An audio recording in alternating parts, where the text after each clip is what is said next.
Thomas Paine, Sam Adams, Benjamin Franklin. These men spoke up for what they thought was right. From their courage came such documents as the Declaration of Independence and the Constitution of the United States.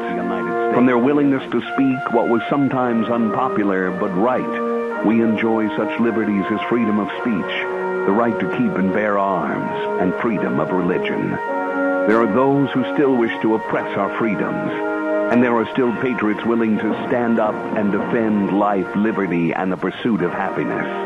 Men like Zeb Bell, who honor our founding fathers and what they stood for. It's now time for Zeb at the Ranch, speaking up and defending your freedoms. Brought to you by Magic Valley Les Schwab Tire Centers and all of the other great advertisers on the program. And now, Zeb Bell. Do you remember when Nancy Pelosi said this about Obamacare? We have to pass it to find out what's in it. Well, a doctor called into a radio show and said, that's the definition of a stool sample. Pretty well sums it up, doesn't it?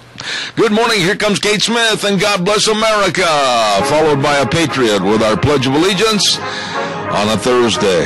Good morning. Oh, laugh about it. It was funny.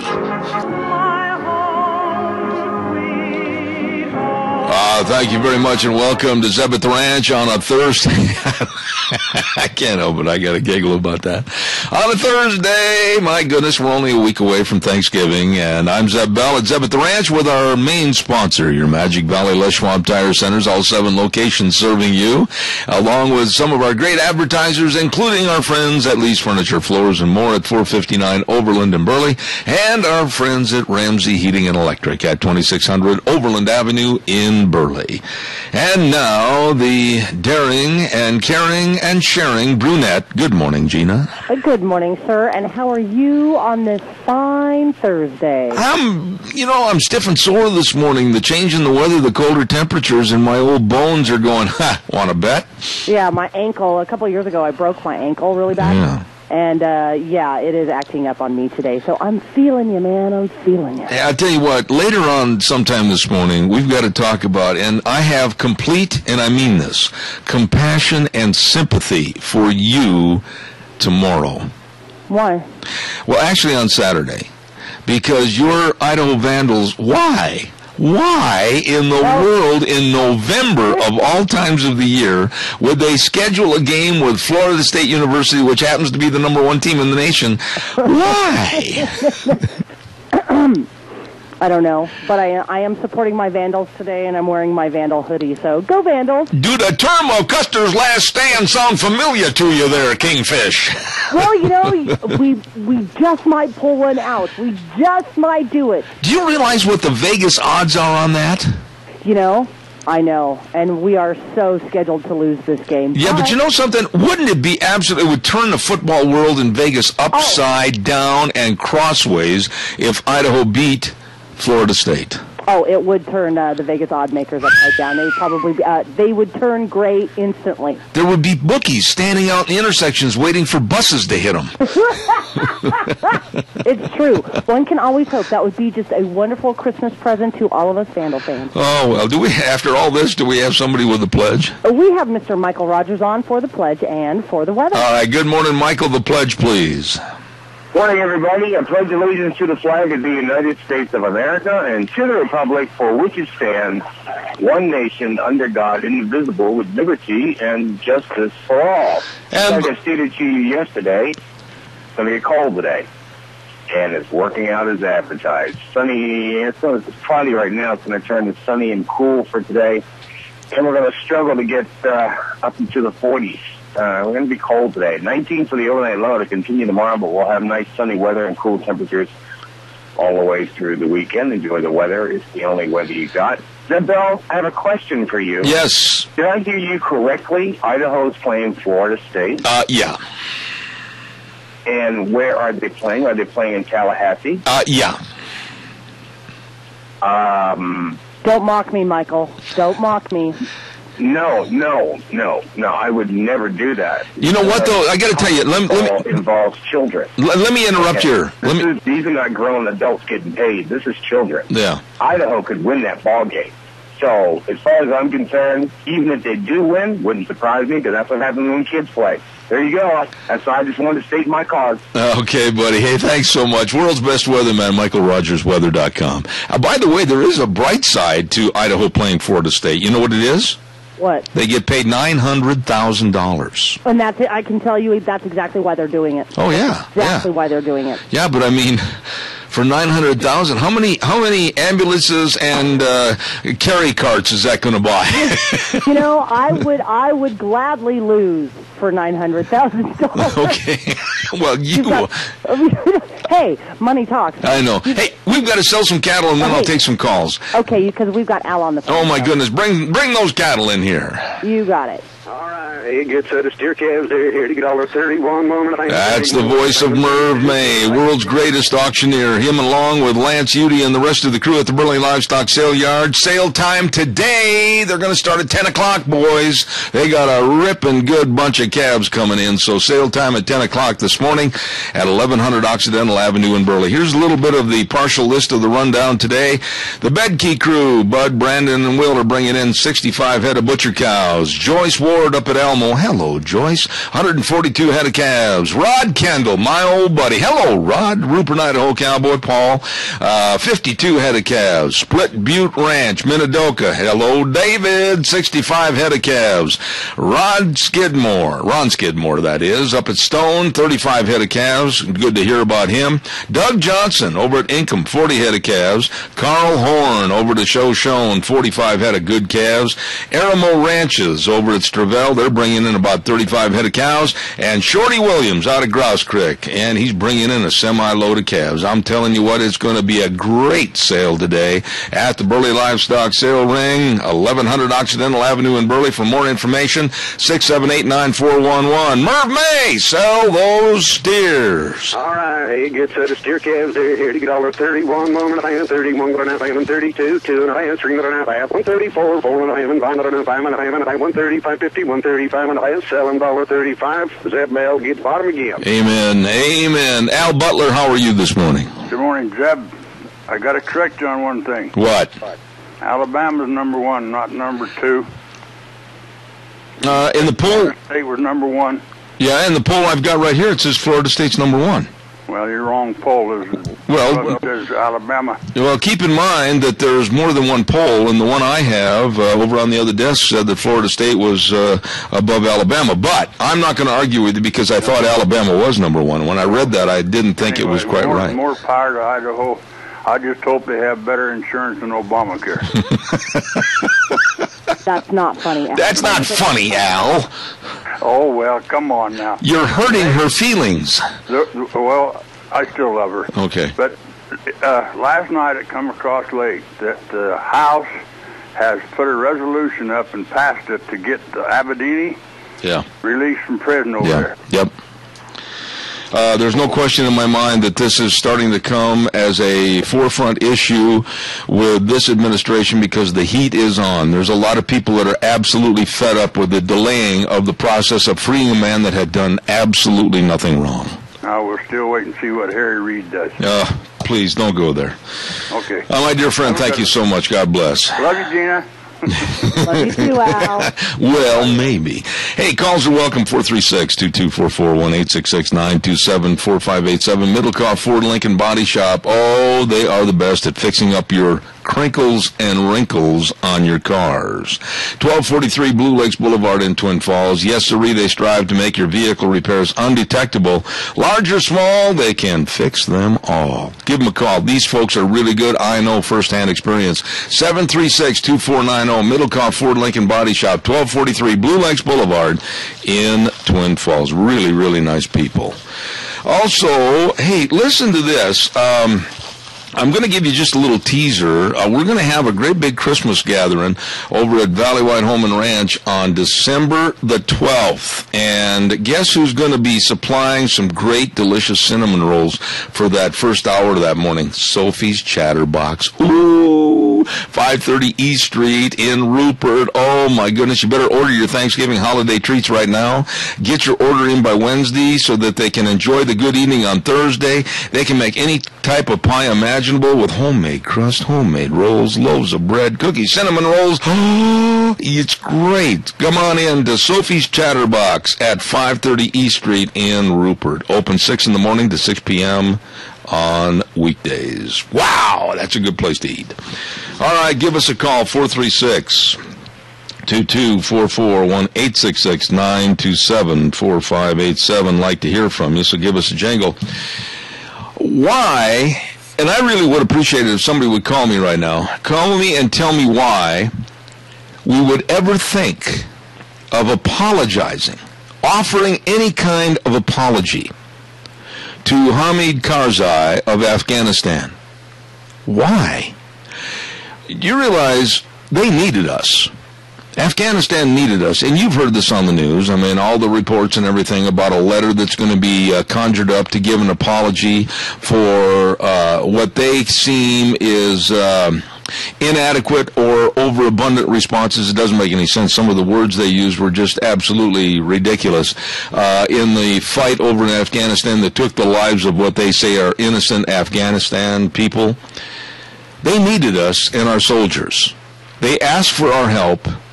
And I mean this when I say this because you know it's the truth. In war, very unfortunately, people die.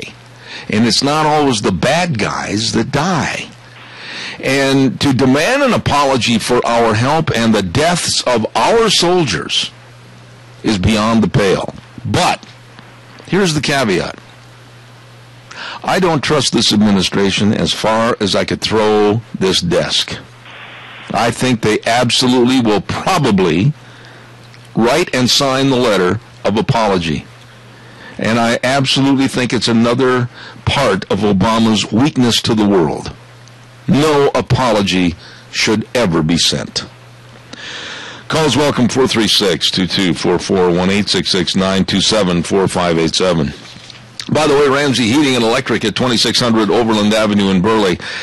It's cold this morning, a lot chillier this morning. I had to turn the heat up just a little bit right here in the old studio. And if your furnace isn't doing the job, maybe you better look at yourself in the mirror and say, oh, I forgot to put in a brand new air filter. Well, get that done today. Don't forget to buy the good quality air filters, not the cheap ones. And you can buy them by the box and save 10% at Ramsey Heating and Electric, 2600 Overland Avenue in Burley, where they always provide warm winters and cool summers. Your turn. Give me a call. Oh, by the way, here's a story. I know that Gina probably will turn her mic on and be absolutely ready to crawl through the microphone. True story. And I'm not going to give it a lot of traction on this program because I find it so despicable. Some very pathetic excuse for a human being made a video game of the very horrendous, tragic, Shady Hook school shooting. Made a video game of that Shady Hook school shooting. And this person, in my opinion, is absolutely subhuman. They showed minimal amounts of it last night on the news. And I'm glad it was minimal. Because this, I can't even describe to you, nor do I want to, how horrendous this video game was. It shows the shooter, and I'm going to leave it go at that. And how could anybody, for any kind of a financial gain, do something so pathetic against humanity and against these families? To make a video game showing something so tragic. I can't believe that there would be actually a company out there that would pick that up and sell it. That's repulsive to me. Well, it's not only repulsive, but, you know, there comes a time in life where all the do-gooders and the liberals say, live and let live, and everybody hold hands and say, sing Kumbaya and everything. In this case, honestly, I wished I knew who the person or persons were, because I would just absolutely like to have 5 minutes in a room with these people to give them a quote-unquote personality adjustment. I wish that would happen, honestly. You've got 2 phone calls. You've got Tony on line 1 and Rotten on line 2. All right. Tony, good morning. You're on the air. Quickly, go ahead. Yes, good morning, Zeb. You know, people don't seem to realize that Karzai is part of the Muslim terrorist network. Mm-hmm. And he's going to drag us down as far as he can go. And he realizes that this past week we had a couple of terrorists infiltrating this country, and they were caught. We are being surrounded by the Muslim terrorists. And what is Kerry doing over there? Nothing. And I'm sure he's going to get on his hands and knees and apologize to Karzai for us being over there trying to save his country. Tony, I'm not going to say that John Kerry is doing nothing, but what he is doing is something that I'm really wondering about. I don't trust John Kerry, never have, ever since he was a peace activist and an appeaser all the way back to the Vietnam War when he criticized his own people that were under him over in Vietnam. I don't like the man, don't trust the man, and I think, if anything, he's working on a sellout or cop-out program that's going to hurt us and our future. Well, you're absolutely right, and I'll tell you what, if the Republicans lose out this time, in the next election, this country is finished. I couldn't agree more. Tony, the very best to you, and if you get a chance, give us a call later on today sometime. I need to visit with you. I'd sure appreciate it. Okay. Thank you, Tony. Appreciate it. Thank you much. Okay. Caller number 2, Rotten's on the phone. Good morning, Rotten. Go ahead. How are you this morning? I'm going to make it. Go ahead. I was in the doctor's office yesterday, picked up the Times News, right hit me in the face, who is supporting Mike Simpson. Do you know? I didn't see the ad or the letter of reference that you're talking about, so go ahead and tell me what your thoughts are. Romney. Yeah, and I wonder if that's an up-to-date, qualification as to whether he's backing him or not. I don't know. I did hear that, but I haven't read that. Well, I read it in that paper yesterday, and it just makes me mad as all get out. Well, and, I always thought Mitt was a pretty good guy. Well, yeah, but the thing is, you got to keep in mind that a lot of politicians back somebody without really knowing how the folks feel back at home and or really understanding the record. And I'm not going to criticize Romney for his endorsement, but you know my feelings about Mike Simpson. He said in there that Mike Simpson has entered legislation to get rid of Obamacare.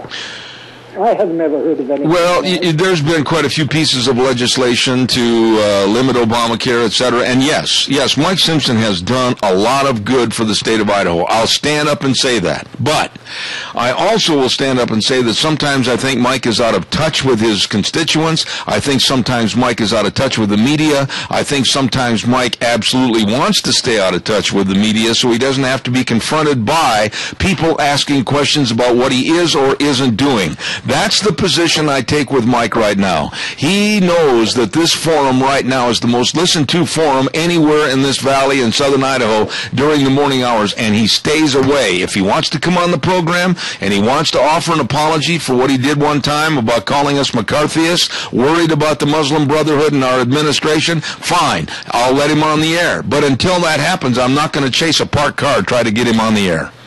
Well, I agree with you. All right, sir. God bless you, Rotten. Thanks. Appreciate it. Hey, I got to pay some bills here real quick, and I want to remind you about Valley Wide Home and Ranch. I just gave you a little teaser a few moments ago that we're going to have a great big Christmas remote over there on December the 12th. Don't forget that. We're going to be over there early in the morning. But you can stop over anytime, all the time, for all your dog and kitty cat food, all the things you need for your horses, all the things that you need for you, your clothing, your boots, everything is right there. Chilly morning like this morning, if you haven't got a warm winter coat to wear outside, going to feed the cattle or whatever, better get into Valley Wide Home and Ranch. Nice people serving you, and they always say that if they don't have what you're looking for, doggone, they'll get it. You better believe it. Valley Wide Home and Ranch, 910 South Oneida in Rupert. Oh, and by the way, too, our friends over at the Fairfield Inn and Suites, Burley, Idaho. Oh, I love this ad. I really do, because it's oh so true. They're located at 230 West 7th Street North, and the number to call for special holiday room reservations is 677-5000. They've got a special $85 per night, and it includes indoor pool and hot tubs, free hot breakfast, and the neatest thing about having your relatives stay at the Fairfield Inn and Suites, You don't have to share your bathroom. So have them call today, 677-5000. Calls are welcome, 436-2244, 1-866-927-4587. Hey, Gina, you want to play a little kind of a theater with me here a little bit? Where'd she go? Hello. Did you leave the premises? Evidently she left. I thought I handed her a check the last month. Anyhow, calls are welcome, 436-2244, 1-866-927-4587. There was a little problem in Wichita, Kansas, just a small problem. Now it is turned into a big problem, and nobody really knows how to solve it. A huge Boeing jet, one of these big dudes, okay? He's flying over Wichita. Now, I've landed at Wichita on, maybe a half a dozen occasions. And 10 miles away from the big airport is a little airport. You're already ahead of me. So this great big Boeing jetliner is flying over Wichita. Hello, tower. This is Flight 1738 requesting permission to land. But they put the wrong airplane at the wrong airport, and now the problem is that they did land that big Boeing at the small airport. Right now they can't take off go to the right airport because the wrong airport's runway isn't long enough. Did you follow all that? In other words, this plane needs over 9,000 feet to get off the ground. The short airport only has 6,000. So here is this big jet sitting in Wichita, Kansas, 10 miles out of the way at the wrong airport. So what are they going to do? They don't know. This morning on the news, they had a statement about this story, and they said, company executives are looking into the problem. Calls welcome, 436-2244, 1-866-927-4587. I know what we'll do. We'll ask Jim McCall. He's got the answer for everything. Hey, Jim, are you on the line? I am. You know, Zeb, they should have built a new airport like Burley's thinking about, and they wouldn't have that problem. You want to bet? Sorry. That was a little tongue-in-cheek, I could tell. But no, you know everything over there. Here's my suggestion. You've got those pink Bubba ropes over there. Why don't you offer by calling back to the wrong Wichita airport and tell them that you will supply them with about 3 or 4 Bubba ropes to pull the plane, if they have to, down the interstate to the right airport? Why don't we do that? Would be fun. Yeah. You've seen ads on television like that. I could do that. Yeah. Anyhow, Jim McCall, Travel Lube Supply, 438-8730, the number to call. What's happening over at Travel Lube Supply this morning? Good morning, Zeb. Hey, we've got, you know what? We've got a few Bubba ropes for sale. We've got these pink ones in. If you're needing Christmas or birthday present for a special someone coming up, they would make a great present, have someone have in their vehicle, and, you know, just have a little safety for a loved one there, too. Just not a bad idea. Let me ask you a question. What do you think the response would be from these big, burly-type farmers, 6'5", 300 pounds, and they're sitting in a group of the family, and they open up a pink Bubba rope? What do you think would be the initial reaction? They'd go, cool, I got one. I love it. Anyway, besides the Bubba ropes, what else have you got over there, Jim? Hey, we've got oil filters for Cummins engines. We're having a special on them right now. They're normally over $50. We've got them on sale right now for $35 for them. Wow. They're, give us a call, make sure the application is right. But we are running a special on them. We need to get rid of some inventory. Let's get it whittled down a little bit. If you're needing a living Christmas tree this Christmas, call me. Okay. We've got some trees here I need to get rid of. All right. And how big are the trees right now, Jim? I'm sorry? How big are the trees right now? We've got them from about 2.5 feet up to probably 8 feet tall. Okay, well, the number to call is 438-8730. There he is. You'll know it's him, Jim McCall, standing outside of Travel Lube Supply at 1050 West, 203 South of Hayburn with his Santa Claus outfit on because he's going to celebrate Thanksgiving and Christmas in the right attire. He's always dressed correctly. Jim, God bless you, man. Maybe I will. I'll look forward to that. I'll be there with my camera phone. See you later, buddy. Thank you so much. Thanks, Ed. See you. You know, now, those trees that Jim was talking about, he mentioned to me a couple of weeks ago, those would be really, really great, and I'm even thinking about latching on to a couple of those. So call him at 438-8730. Oh, my goodness, we're running late. Gina's sitting over there going, come on. Pacific Steel and Recycling is going to bring you the Capital Press Ag Minute at 2 locations, 320 West Main in Burley and 1987 Highland Avenue East in Twin Falls. Here is the Ag Minute. Today's Ag Minute brought to you by the Capital Press, the West Ag Weekly. Farmers may be in a more precarious financial situation than official statistics indicate. Alan Featherstone, an economics professor at Kansas State University, says financial surveys of farmers by USDA probably do a good job of capturing information about intermediate and long-term debt. However, the agency may not elicit accurate information about short-term debt due within a year to non-traditional creditors, such as suppliers of seed and fertilizer.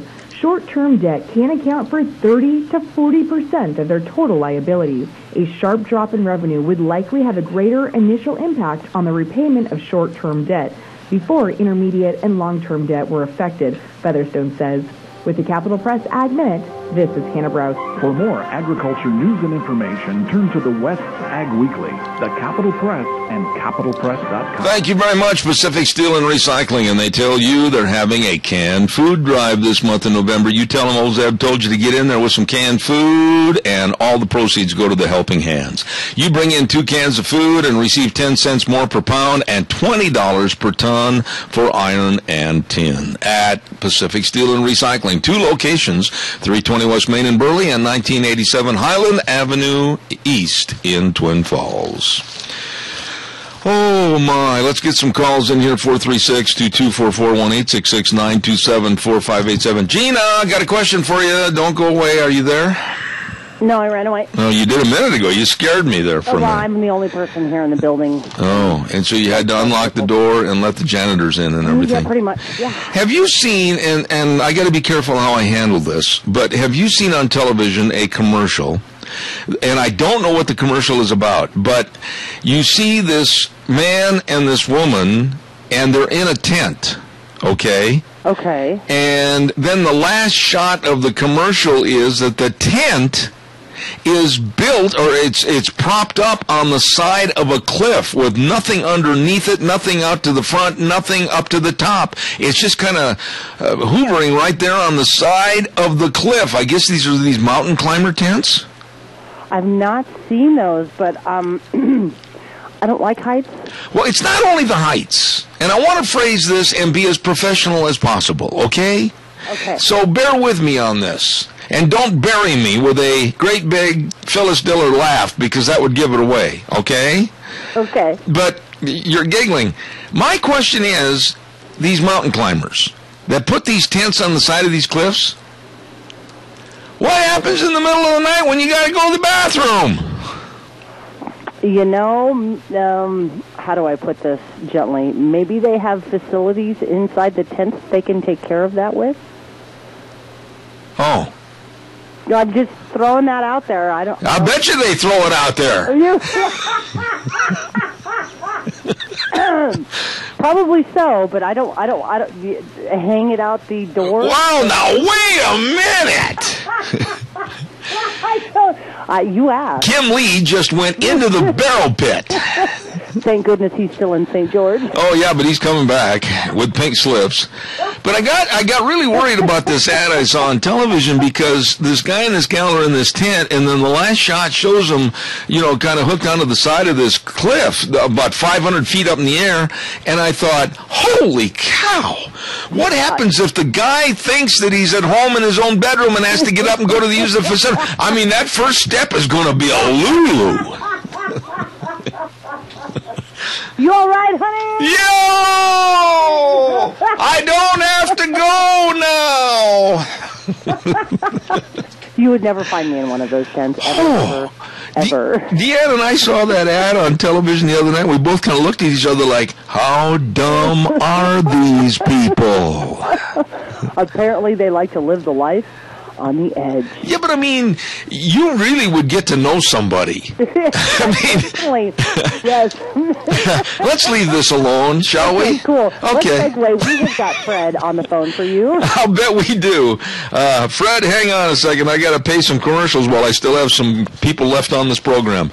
Don't forget Ramsey Heating and Electric offering rebates on qualified Lennox home comfort systems. Whether it's gas furnaces, heat pumps, you and your family will enjoy the comfort. Absolutely. Give them a call at 678-0459. At Ramsey Heating and Electric, they can save you money. Don't forget they sell warm winters and cool summers at Ramsey Heating and Electric in Burley. Good morning, Fred. Hey, you're a genius. Wouldn't want to be the one standing on the flat ground underneath that cliff. Fred, shame on you. Yeah, shame on you. That's a good one. Well, now, that's a good one, partner. Well, I tell you what, it really concerned me when I saw this commercial, because I looked at Deanne and I said, it's a nice kind of a homey little setting in the tent. They got a flashlight going and everything. And then they backed away and showed the tent on the side of this cliff, and naturally my mind went right to everything en naturel, where I thought, what if they have to get up and walk to the bathroom? What are they going to do? Well, they have hammocks hanging over the side of the cliff, and they sleep in them. Well, what do you think they do? Well, it bothers me, Fred. It really does. Well, like I say, you wouldn't want to be underneath that cliff. Well, yeah, I'll bet you there's not a lot of support and helpers down below, I'll tell you. Fred, God bless you. Have a good day. Thank you. Oh, well, it's just little things like that, you know. They put some kind of a thought in your mind, you know, with these commercials, and that really bothered me. Maybe it doesn't bother you, but it bothers me. Boy, did I hear about some inside information from a former SS agent with the president's office. Ooh, wow. This is going to be a big-time book, and I'm going to try to get this guy on my program. 17 years he has worked as a special security agent for the presidents going back through the Bush administration, and his name is Dan Bongino, and he has retired his credentials, given up his badge, and said, that's it. That is it. I've had enough. And he wrote this book called, let me find the book. I got to find it here. Life Inside the Bubble. And he's written this book, and he was on television this morning, and they asked him some very poignant questions about Obama. And Obama is the reason that Dan Bongino left being an SS agent. And he was asked about Obama's personality and about all the problems now that have befallen this administration. And he was very honest, and he said this.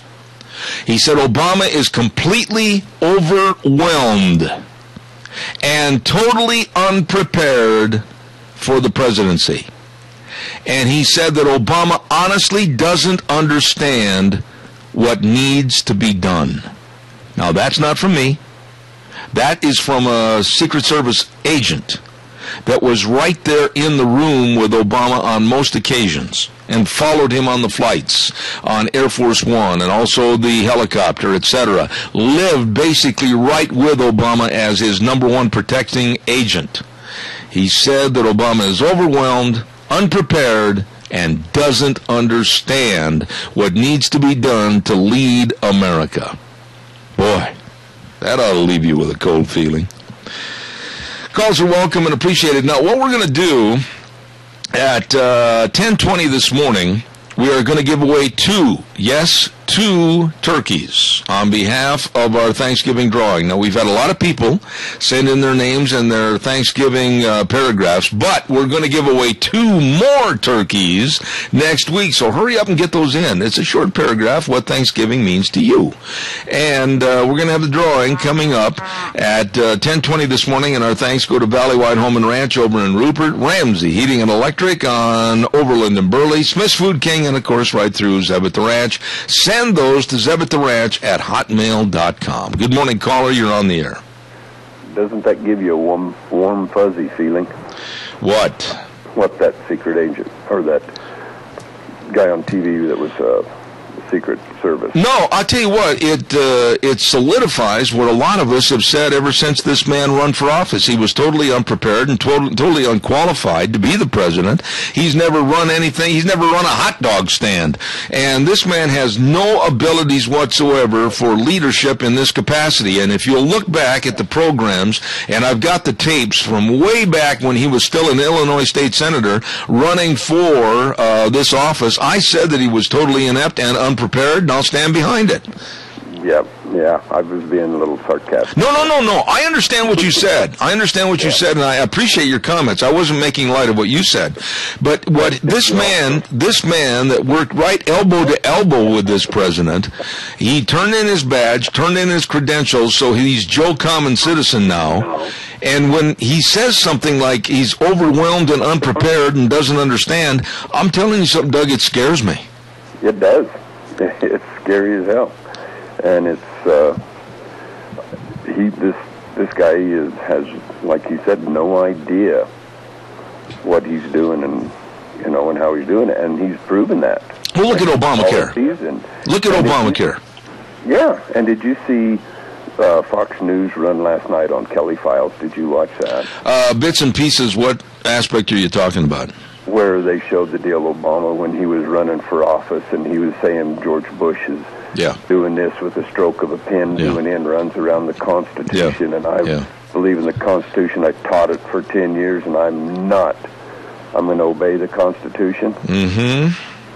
Yeah, I seen that, and I'm going, and it's funny, when I've learned a long time ago, my grandpa, he told me, he says, you tell a lie, you've got to tell 10 lies to cover up that lie. There you go. That's right. And then 10 lies to cover those. He says, you tell the truth, you don't have to remember anything. That's right. Let me ask you this, and I know some people out there are going to say I'm very prejudiced towards the Republican Party, and I hope I'm not. I try to look at the individual and their ideology and then come up with my own opinion. But I watched the other night as former President Bush was on television with Jay Leno, okay? And, there was some humor there, and I thought one thing really stood out to me, Doug, and I got to tell everybody this. When Jay Leno tried to pry and push to get former President Bush to say something, anything possibly negative about Obama or Obamacare, he absolutely backed off, and he showed the class that he had when he was in office. He would not show any negativity towards anyone or say anything like that. And one thing stands out to me and my wife, and we both agreed on this, that right after 9/11, when the president climbed up on the rubble with that blowhorn with the fireman, for some reason it still gives me a chilling feeling, because I knew right there that that man was not going to let us get hit again, and he would use any and all resources to protect America. I don't feel that way with Obama. No, I don't either. And then did you see Ted Cruz when he was being interviewed, when they asked him about the rhino from Arizona, McCain, how he was calling him names and everything when he done his 21-hour speech, and now McCain is calling for repeal. Mm-hmm. And all Ted Cruz could say was, he's got it right. I agree with him. He never said a bad word about McCain at all. Yeah, let me just throw this out to the people in the audience. I'm not even going to repeat, and please understand why, the comments that were made by an MSNBC reporter in regards to Sarah Palin. No, it's not even funny. As a matter of fact, it's so filthy, I find it totally disgusting.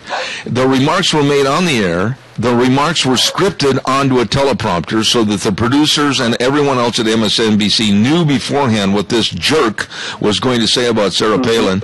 And to say something like he did in such a filthy, absolutely low-style connotation, that man should have been fired. But you know something? They're not even talking about docking his pay or giving him any reprimands whatsoever. Well, and he was just saying what was put up on the script. I don't know if he wrote it, who wrote it, and who okayed it. The person that okayed it and the person that wrote it ought to be right alongside it. I agree with you. It was. He should have refused to say it. He said, "No, I'm not going to say that." Yeah, anybody with any class on the radio would not say anything. I know that there were some comments made here locally maybe a year ago, by another person that was on another talk show, and I heard some of that verbiage, and I thought, you know, how disgusting. You can disagree with somebody, but you don't have to stoop to that kind of a level. No, you don't. All right. Hey, thank you very much for your call. Okay, God bless and Merry Christmas. Thank you, sir. I appreciate it.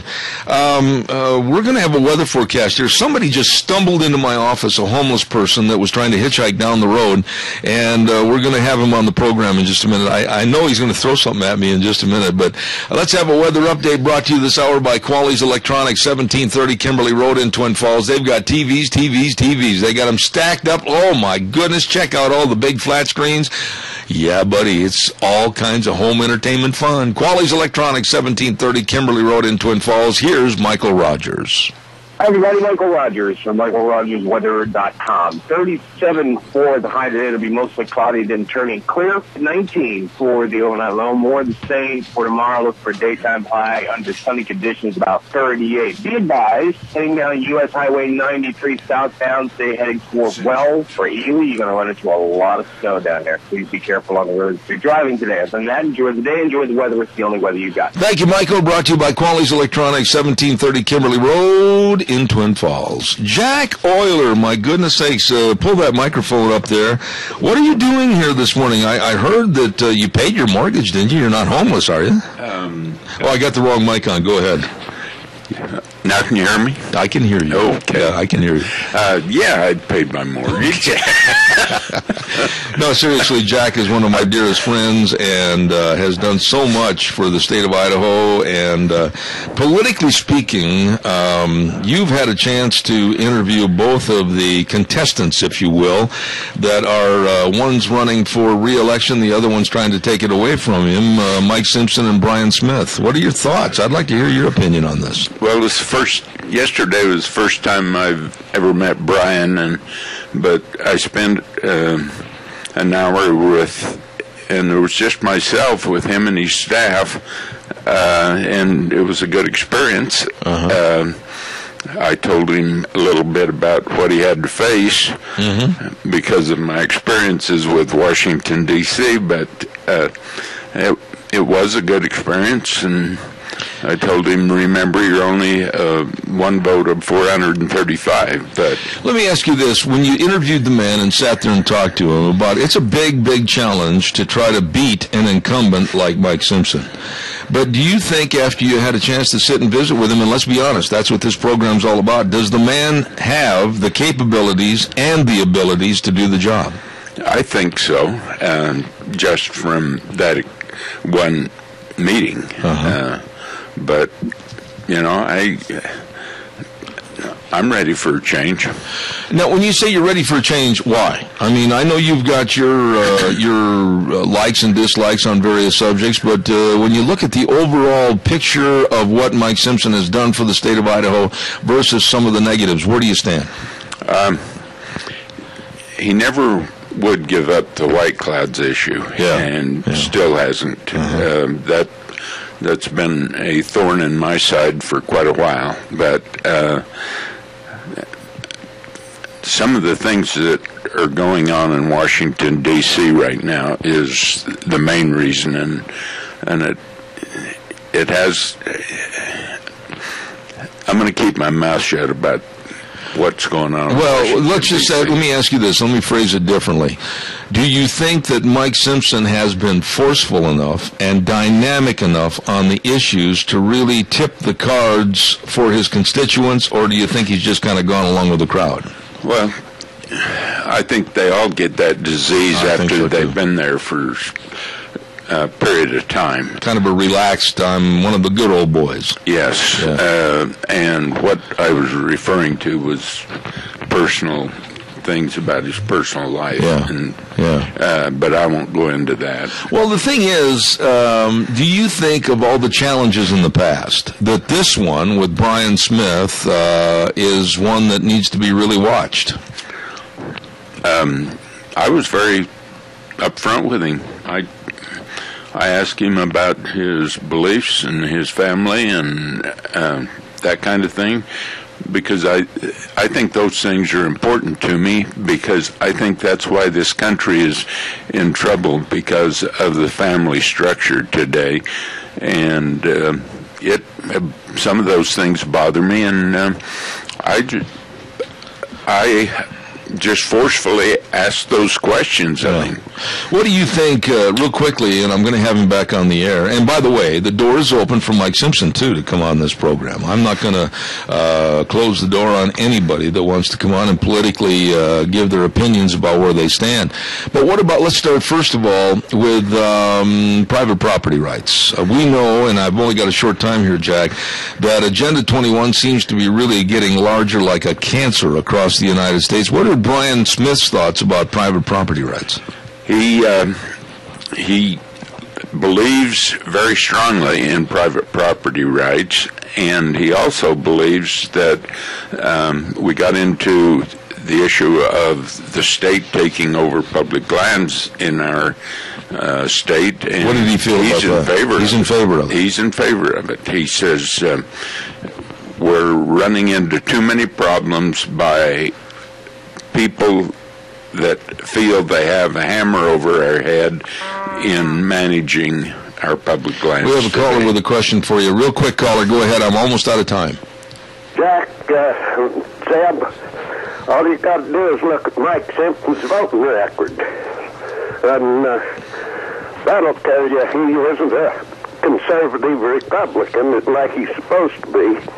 2012, he was only 30% conservative, so that shows he was voting right down with the Democrats. No, I appreciate that, and we'll discuss that, Fred. Thank you very much. Good to hear from you again. Thank you.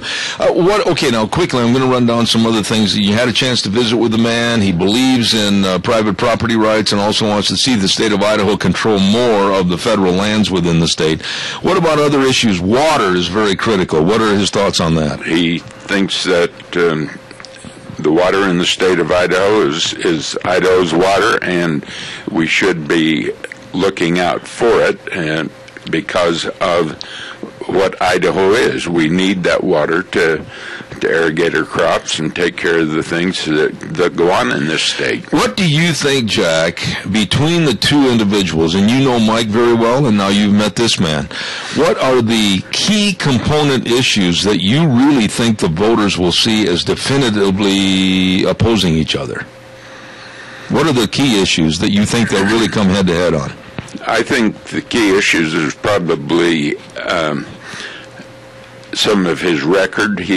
I think he will run against, this guy will run against Mike on some of his record and some of the things that he's done, in some of the votes that he's taken.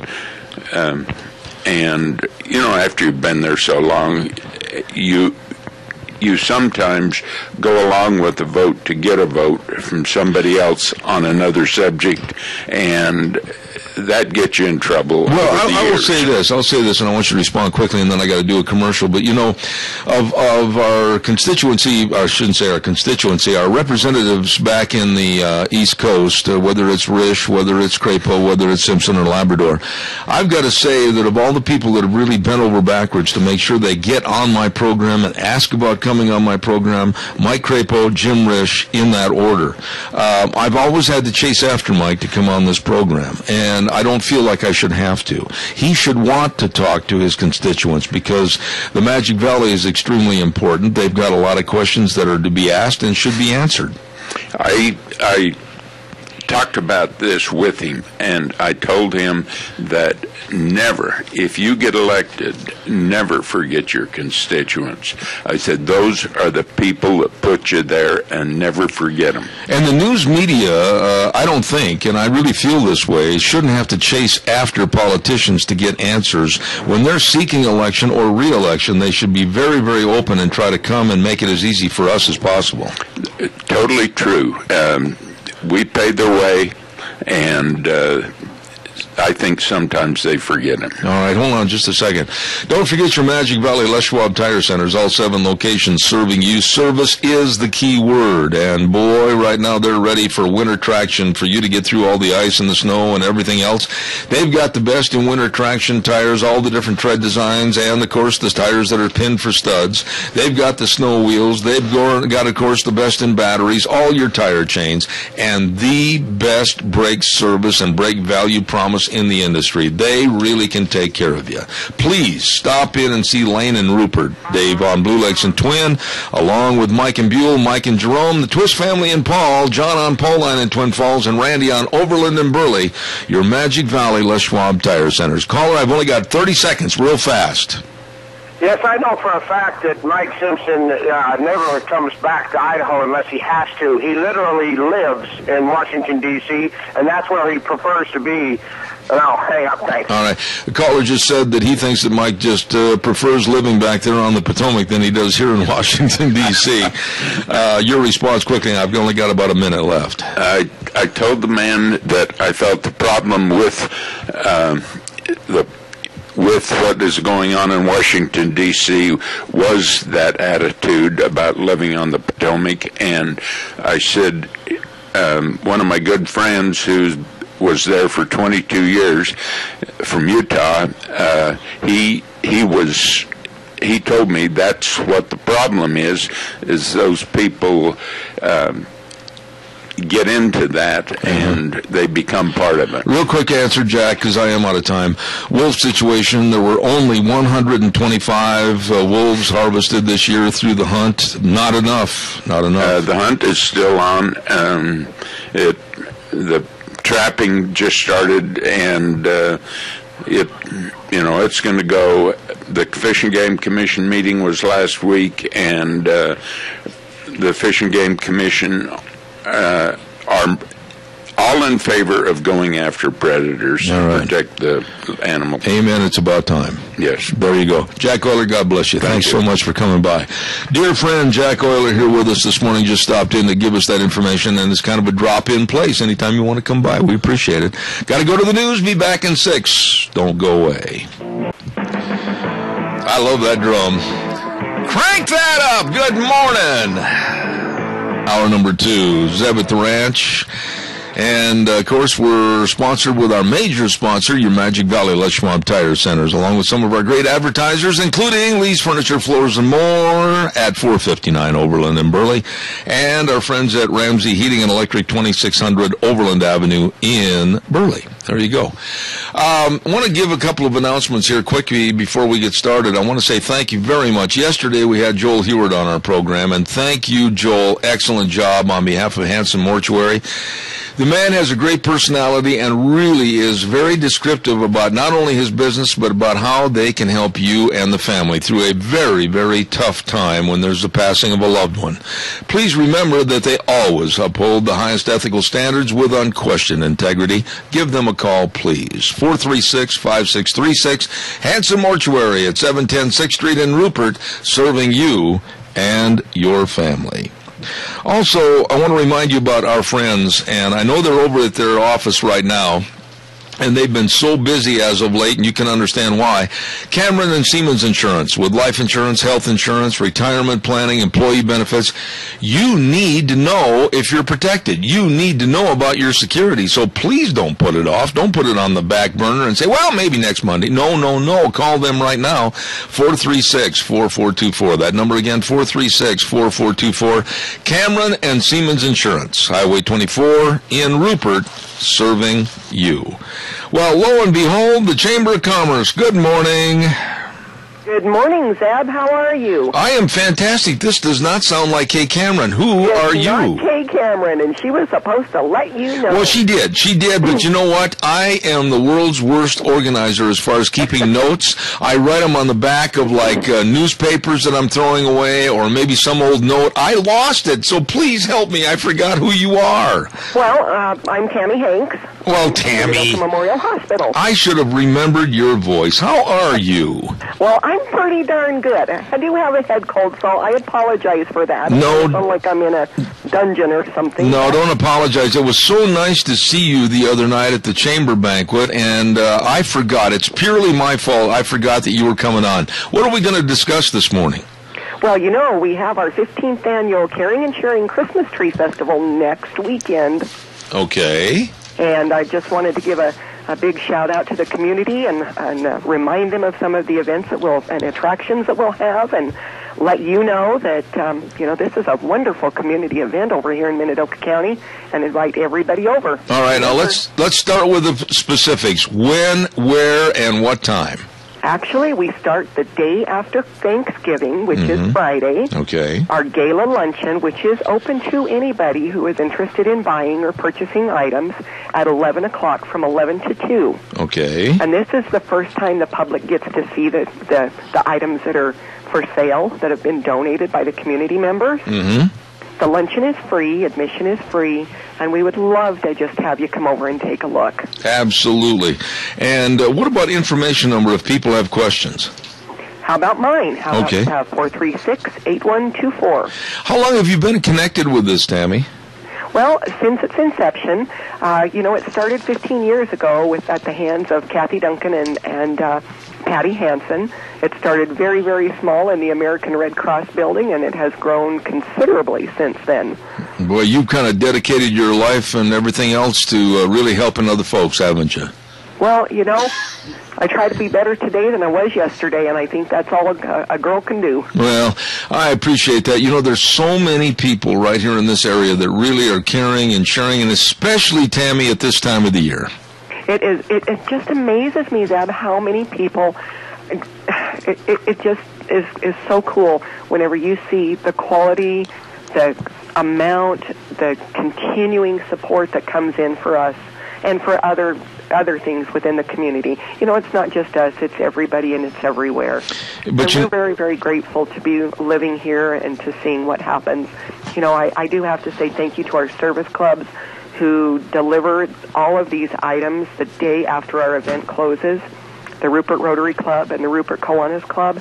I mean, that's a big job. And these guys just come back year after year after year and do this, and it's a hard task. But they do it with a smile, and I sure appreciate it. Absolutely. Tammy, don't make yourself a stranger because you do such a nice job on the radio. You got to come back more often. Well, I would appreciate it. I like it, Zeb, and I sure enjoy just visiting with you. Well, tell us again. I want to have everybody leave this segment understanding exactly what we're talking about and what time and where. Go ahead and give us all that one more time. Okay, November 29th through December 2nd at the Rupert Civic Auditorium.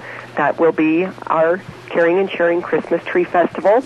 Saturday morning is the Teddy Bear Breakfast. We invite all the little kids to come down and have breakfast with Santa. All we ask is that you bring a new unwrapped toy that we donate to the Christmas Council. So senior social in the afternoon, spiritual program on Sunday, and the schools come in on Monday, and it is great fun. And remember, the admission is always free. Oh, Tammy, God bless you, and thanks so much. And don't you hesitate. You come back and talk to us again. Thanks, Zeb. Thank you. God bless. Take care. Nice lady right there. I've got some things I got to mention real quick, and I still have this. I found out why Jack stopped in this morning. It wasn't so much to tell us about news politically, but he just kind of had these big puppy dog eyes, and he looked at my wife and said, "Can I please have breakfast?" Well, that's what he said, honestly. Don't forget that on Friday, November 29th, the big chili feed at 5 p.m. over in Rupert. Oh, right on the square. They're going to have chili and cinnamon rolls and hot chocolate or hot coffee, and at 7 p.m. that night, Santa Claus is going to turn the lights on, and then the big fireworks show. Wow, man, that is going to be a great way to welcome in Christmas in Christmas City. Man, I'm looking forward to that. I can't wait to be there. All kinds of good things going on. Let's see. I've got some other public service announcements, but Jack, pick your microphone up there for a second. And Jack Euler's still here in the studio this morning. And we were talking a little bit during the break, and this is kind of interesting. Those headsets are I had the wire snapped somehow, and I'm sorry, we're just going to have to wing it without headsets, Jack. I had the Fish and Game here yesterday, and Kelton Hatch. Now, need I say more as to why the headsets don't work? No, I understand. Does that answer your question? Yeah. I mean, he is a one-man wrecking crew. You're right. Yeah. Anyhow, I'm not blaming it on him, but I'd like to. But anyhow, we were talking just a little bit ago during the break, and I find this to be really interesting. Duck Dynasty has really propelled the Robertson family into being mega millionaires, and they had some very, very humble beginnings, as a matter of fact, very humble beginnings, with the duck calls that were started out in a little old wood shed behind Phil Robertson's home years ago.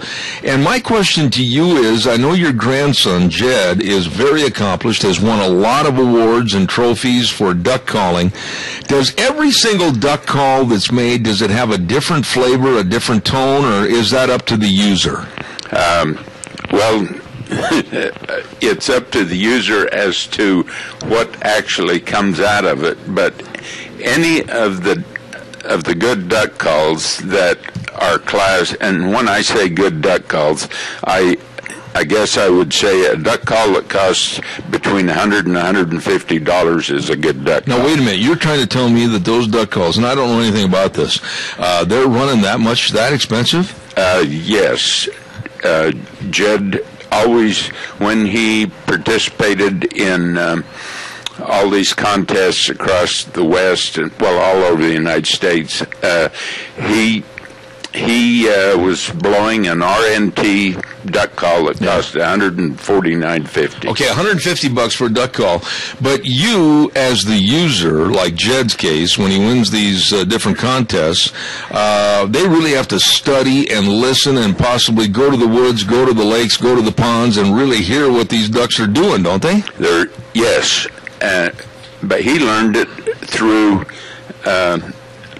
listening through a class that was taught at CSI. You're kidding me. They teach duck calling? There was a guy years ago when Jed was 8, I think it was, and he took. I bought this duck calling class for him for Christmas at 8 years of age. At 8 years of age, and he took off from there. There was 20 people in that class, and the next closest one in age to him was 16, and then they went up to 70. Okay, now I'm going to put you on the spot here. I'm going to do a commercial first, and then I'm going to put you on the spot. I love putting you on the spot, okay?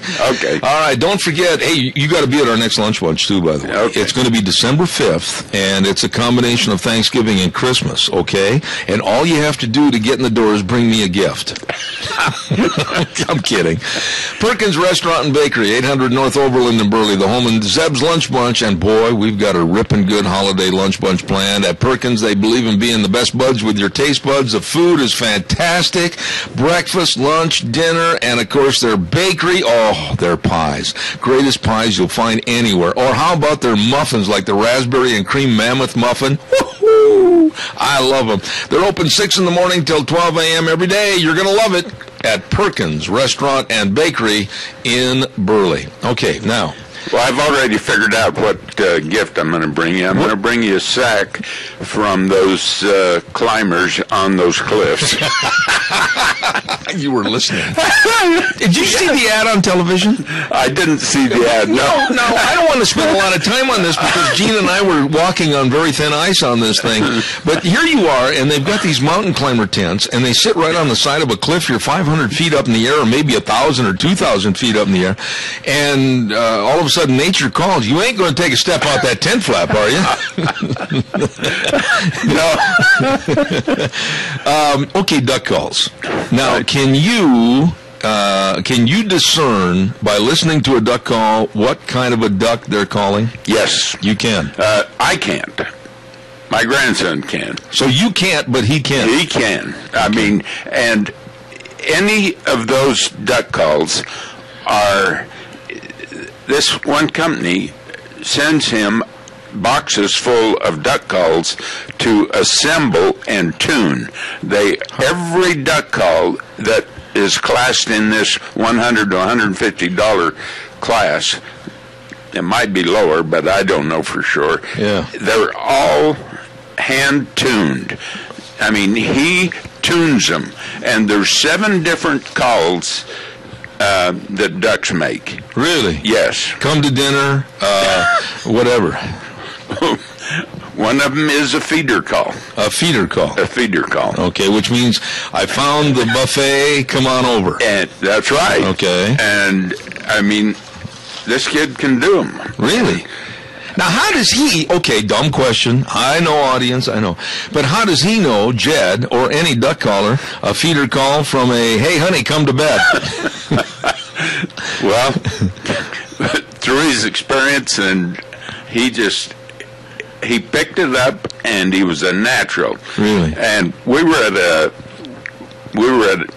to the state of Washington for a contest once, and I think he was 9 then, and he come off after his 2-minute thing on the stage in front of all these people, and the guy that was the MC said, he says, what kind of call's that? And my grandson says, an RNT. And what's an RNT? Rich and tone. Oh, okay. That's a make of a call. Right, okay. Out of Stuttgart, Arkansas. Okay. And he says, yes, it is. It's an RNT. The guy says, no, it isn't. Not that color.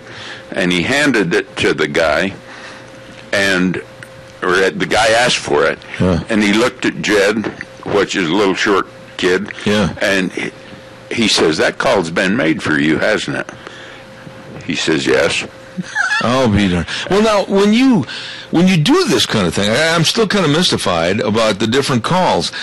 Jed, when he went to the school to learn the duck calls, like any good duck caller, like the Robertson family on Duck Dynasty or whatever, they must sit in the swamps or in duck blinds and study ducks as to what they're doing when they make that particular call, don't they? They have them on tape. They have them on tape. You have calls on tapes, and some calls come with a audio that you can listen to. Now, this is really a science to figure out whether it's the wife being mad at the husband saying, get in here for supper now, or honey, come to bed. You know, I mean, you really got to study this stuff, don't you? You have to know what you're doing when you're duck calling. Yeah. I just love to sit there and listen to him. Yeah. I mean, he does a good job. Now, have you ever been out in the duck blind with him, and all of a sudden you look up and the sky's black with ducks that are ready to come and roost on your hat? Yes. Really? And what he's really good at is geese. Oh, yeah, that's all I need is a great big Canadian goose dropping that stuff down my neck. Yeah, there you go. He can call geese in like... Really? Oh, yeah. Now, there's absolutely probably a different paraphernalia for goose calls versus duck calls. You got a duck call and you got a goose call. Okay. Yeah.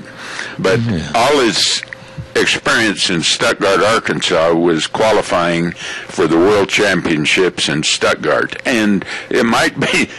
This is a good time to talk about this because the World Championships is always over the weekend of Thanksgiving, so really? They will be coming up next week. Cow.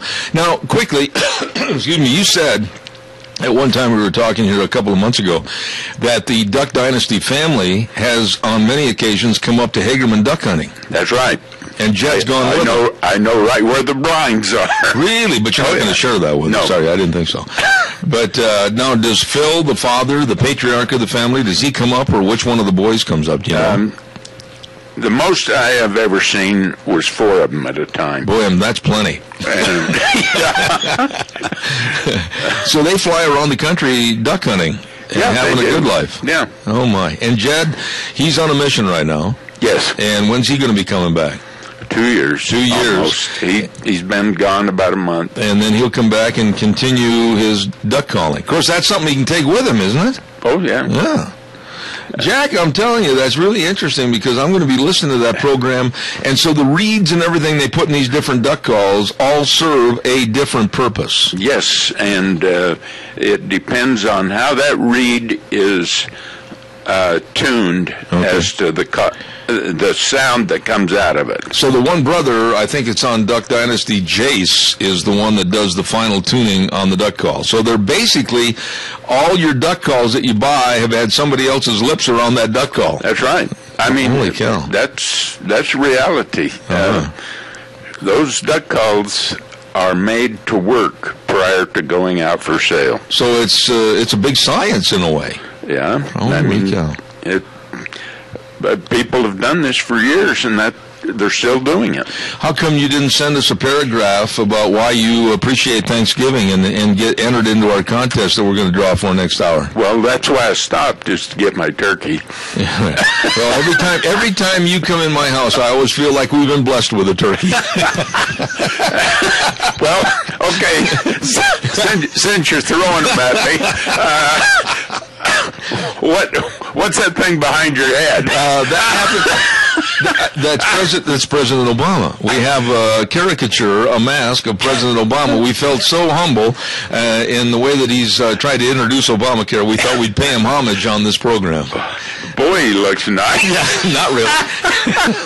Jack, thanks for coming by. God bless you, and Thanksgiving to you. Happy Thanksgiving. Same to you. Oh, the very best to a dear friend. I got to pay some bills here real quick. Jack Euler, one of my dearest friends. And tell you what, sometime come back with a duck call. Can you toot those duck calls pretty good yourself? No. Oh. Yeah, I can make a noise, but I can't. And it might be known that Jed gave the governor a duck call. Really? That had C.L. Butch Otter written on the side of it. Yeah. Well, come back sometime and bring one, would you? Yeah. All right, Jack Euler, thank you very much. Hey, let's ride where the fun is sold. Highway 24 between Rupert and Burley, and, of course, they're open Tuesdays through Saturdays. All the new snow machines, all the brand spanking new 2014 ATVs, everything over there where the fun is sold. Great accessories department for all your gift giving and a parts and service department. They've got it all for you at Let's Ride. Highway 24 between Rupert and Burley. You stop in and see them today. Where in the world did all these doggone dogs come from anyway? Who let these dogs out? Who let the dogs out? Who let the dogs out? Oh, my goodness sakes, who let those dogs out? It's time for Dog Nation, and with us on Dog Nation right now is the one, the only, Officer Ken Mort. Good morning. Good morning, Zeb. How are you today? We missed you last week.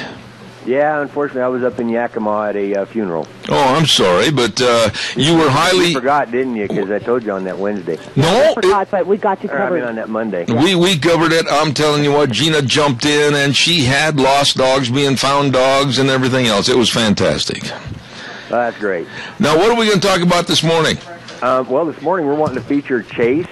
He is a male Dutch Shepherd cross, approximately 6 to 8 months old. Uh-huh. He is very, very friendly and full of energy. I mean, he's so full of energy. He's on the borderline of being psychotically hyper. But no, I mean he's a wonderful dog. Annette, I've been trying to work with him, Annette, leash training him and everything. Because right now you put him on a leash and all he wants to do is spin in circles and bite at the leash and that. But he's getting better at it. That's what Gina does on occasion over there at the studio. I can imagine. But now, what kind of a dog is it again? It is a Dutch Shepherd cross. I don't know what a Dutch Shepherd cross is. They kind of look similar. A Dutch Shepherd kind of looks like your German Shepherds, except for these are more in a brindle coloring. Oh, I see. Doesn't have. They've kind of got a medium kind of a hair on that. They're not real long, but not real short. Okay. Real beautiful dogs.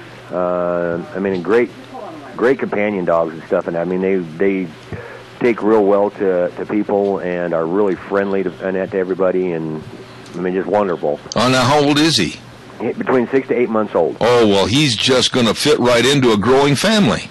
Exactly, and if anybody's interested in adopting him or some of the other ones that we have over there, they can reach us at 2200, or can call me on my cell phone at 670-7268. Let me ask you, this time of the year, do you find that a lot of people, because we're getting closer to Christmas and, of course, Thanksgiving's next week and everything, do a lot of people call you, or should they be calling you, about possibly looking at some really good pets to be given at Christmas time? Yeah, and we're always wanting to help people out and stuff and that, especially around Christmas. I know a lot of people like to surprise their kids and that with a new furry friend for Christmas and a new family member. So, I mean, give us a call if there's something, Annette, that you're specifically looking for. We can see if we've got it. If we don't, we can keep you in mind if we do find it. Also, Annette, just a reminder to everybody, the weather's getting cold, and we need to make sure that they've got adequate shelter and everything for their furry friends out there, because, you know, we don't want them freezing to death. I mean, keep them out of the weather, out of the rain, out of the snow. Absolutely. We have to make sure we're taking good care of them. We've got a phone call for you, Mr. Mort. Uh-oh, a phone call for you, Mr. Mort. It is the bank, and they want to know about your checking account. Go ahead. Hi, Mr. Mort. How are you? Not too bad. Yourself? Remember a couple weeks ago I called into the radio station and offered to wash all your blankets and your dogs, but your ladies never showed up. Yeah, unfortunately she got real busy, and I've been real busy, and was going to try to get a hold of you today to see if I could bring some of that over this afternoon, or later this morning, and be able to get that washed. Okay, well, that's pretty sad of me, looking for work for nothing, huh? Well, we appreciate it, Mr. Christensen. All right. Anyway, I have a soft spot for these animals, and so I have two of them myself, and just lost one here about a year ago. But you come on over. Give me a call before you come, because I'm sometimes over to town doing an errand like I'll be doing this morning. So give me a call before you come, so I'm not over to town gassing up or going to the post office or something. No problem, we'll do. All right, sir. You have the number, right? I sure do. Thank you very much. That's nice. Hey, real quick, Ken, people that would like to help the animal shelter by maybe supplying an extra bag of dog food or maybe some towels or anything, you're still in need of that, aren't you? Always. I mean, we're always in need of dog food, dog treats, additional bedding. I mean, because even though like Mr. Christensen and that volunteering to help us with washing it and everything, sometimes they get way too soiled and can't be reused or washed and that, so we have to turn around and throw it away. So any bedding, towels, leashes, collars, I mean, anything that will help make our furry friends' lives better while they're having to stay with us until we find them a home, and that is much appreciated. Absolutely. My dear friend Ken Moore, Minidoka Animal Control, and God's blessings to you, and we will not have a program next Thursday on Thanksgiving, so I'm going to tell you and your family, nice people, God bless you and have a wonderful Thanksgiving Day. God bless you, and have a happy Thanksgiving to you too, Zeb. Thanks, Ken. Appreciate it. Who, by the way, who let these dogs out? Who let the dogs out? Who let the dogs out? There you go, Officer Ken Moore, just one of the nicest guys you could ever want to meet. Just super, and talented, too. Good singer. And Dog Nation right here on Zeb at the Ranch. Right now we're going to go to the phone lines, and she's waiting patiently. Here she is, the one, the only, Rita Ramsey. Good morning. Good morning. How you doing? How can you ask that question when we're in the middle of all this turmoil with Obamacare? The left hand has no clue what the right hand's doing. They haven't even designed the website to tell the people how to pay for the Obamacare. We've got Democrats defecting away from the Democratic Party and want to go with the Republicans. The whole world's in turmoil, Rita. Well, I think I'm just going to sit back and watch them kind of see how they can figure it out, because they're not going to be able to figure it out. It's just getting worse and worse and worse, and it's very toxic. So I think the less that, that some people say about it and just let them kind of stew in their misery, they might be the best bet.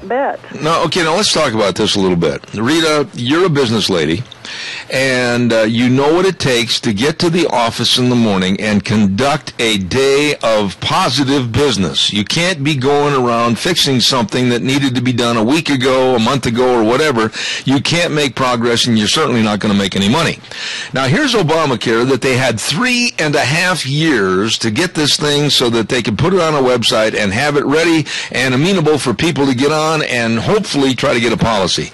This thing is the biggest joke. It's the biggest disaster, whether you're Republican or Democrat or independent. This is absolutely America at its worst. Well, it really is, and the part that's bad about it is they've been given so many passes. Now, relative to what you just said about, having things go wrong, in a business, there are things that are going to go wrong, but the first thing that you have to do is you have to be smart enough to say, you know what, we've got a problem here, and we need to find out how to deal with it. And then the other thing that can happen is, you know what, an apology goes a long ways. And if you can be humble enough to say, I am sorry, that you agree that, maybe there were some bad choices made here and we're going to do what we can. But, you won't hear them say, well, we kind of screwed it up because we didn't really know what we were doing, or we hired some people that we had no intention of them actually doing what needed to be done, because it makes me wonder if they really wanted it to be done, or if they just wanted to get us all on board, get us all our policies canceled, and have us beholden to the government. And I just can't in my wildest dreams understand why they would have hired the people they hired, because it kind of looks like, according to a number of different items, that those people that were doing that website have failed in many website things, and it's just a big catastrophe. Yeah, but you said something a minute ago. I want to just throw this in. I'm not correcting you. I'm just throwing this in for conversation. An apology is worthless if you keep on lying about the main subject. That's absolutely right. Besides the fact that if somebody knows what repentance really is, you apologize for doing it, you make it right, and then you don't do it again. Yeah, and right now, I'm looking at this entire administration as one that I totally distrust. There is nothing that's happened in these 5+ years, that leads me to think that A, they've been honest about anything, B, that I trust them about anything, C, that I feel secure with them. I don't think anything about Obama is trustworthy, and I dare, right now the dare is open for anybody to call in, I dare any of the Democrats to call me on that last statement and call me a racist over it. It's his ideology, it's his politics and lack of knowledge, and his completely amateuristic approach to being a president that I absolutely abhor. Would you agree with that or not? Yes, I do. And the other thing of it is that it really makes you irritated when the Republicans totally voted against it, both the House and the Senate. They were away from it. They didn't want it. They knew it was toxic. And yet, what have they said since it came out? They wouldn't even stand for the ones who were willing to stand up and say, we cannot have this. It's got to be overturned. We've got to get rid of it. They wouldn't stand together. It's kind of like, oh, let's cower in the corner and not be heard. We don't want to speak up. We don't want anybody to know that we actually have a spine or that we're against it, so that just in case it does work out, we're on the right side. They weren't willing to even take a side on it. And that's what makes me mad. I agree. Let's talk a little bit about what I just mentioned, racism. I thought that this president, when he was running as a senator, said that he wanted to be the great commingler, the great unifier, and everything else. I think that racism in this country right now is worse now than it's ever been since the late 60s. I honestly believe that. When I hear when I see and hear people like Oprah Winfrey that carry a lot of weight with both races, white and black, and she comes out and says that the disrespect for the office and the presidency is because of racism, I'm highly offended and will never have a decent thing to say about Oprah anymore. Because conversely, Colonel Alan West came out and said, wait a minute, how can she say that's racist when I'm also black and I think his ideology and politics is all wrong, so I must be a racist too? Well, the thing of it is, it's not really saying that you're just racist. It's they know that they can use that card and make people shut up because it's like, can I argue any further without making it look like I really am? They just use it as a tool, and that's just the way that Jesse Jackson and Al Sharpton do it too. They use it as a tool to extort money and votes and support and stuff like that. When that's all they're doing is they're just using it as an evil way to get their own way instead of what the real truth is and standing up on what the facts are. Rita, honestly, I'm just absolutely sitting back. This is like watching a great big 3-hour movie on HBO or something about how the Democrats now are starting to just absolutely stick their left foot out in the aisle and say, I'm getting out of this mess, and running away from Obamacare and basically running away from the main constituents of their party like Harry Reid and others. The Democrats are running. A good representative, John Barrow of Georgia, said, I'm leading the charge to go over on the other side because I don't want anything to do with Obamacare. Well, and they're only doing that because they know they're going to lose their job on the next voting go-round. The problem is that they voted for it to begin with. That's really true. Now, I think back, Rita, and we got to be really fair on this program, and I'm going to have my webmaster and the man that takes care of my program, John Ellis, we're going to go back through the archives of this program, and we're going to dig out many of the early interviews with Mike Crapo, and you've got to give him a lot of credit. Mike said years ago that Obamacare would do this, and this, and he itemized it, and they're all coming to fruition. The Republicans had it right, the Democrats were all wrong, and the Democrats don't really seem to have the empathy and the sympathy for the American public right now because there's many families, many businesses, many people right now this very minute that are looking at January 1st, and they have no protection whatsoever. Well, you're absolutely right, but I guess it goes back to my comment a little earlier. It makes me really, really mad that they didn't have enough fortitude to stand up with Ted Cruz and Alan Lee and some of those that were saying, we can't have this, we've got to repeal it. And they would have had a good enough argument to go in and say, hey, it's totally changed. The president has made exclusions here and exclusions there, and now it's going to cost 3 times as much. They had every reason in the world to get a big hype of it going and saying, we have got to repeal it. But no, they'd let 3 guys stand out there and take hours and even, or take all the arrows and what they would, they wouldn't even stand up and say, I agree with what they said. It's kind of like, well, when you don't know all the facts, you can't really get up there and say anything. And then people like McCain and Lindsey Graham, they're wacko birds. They don't know what the heck they're talking about. And now they're trying to get on their side. And it just really makes me mad because they were just doing things in their best benefit. If they really believed it and believed what they had said early on, they should have all got on board and said, we're all together in this, and it would have made a big difference at that time. Okay, and I'm not trying to be rude to you and what you just said, but should have, would have, and could have are all past tense. And right now we got to look to the future. And I said the other day on the air, and I'm going to stand behind this 100%. For the betterment of America, this might be the final great opportunity for conservatives to stand up and say enough is enough.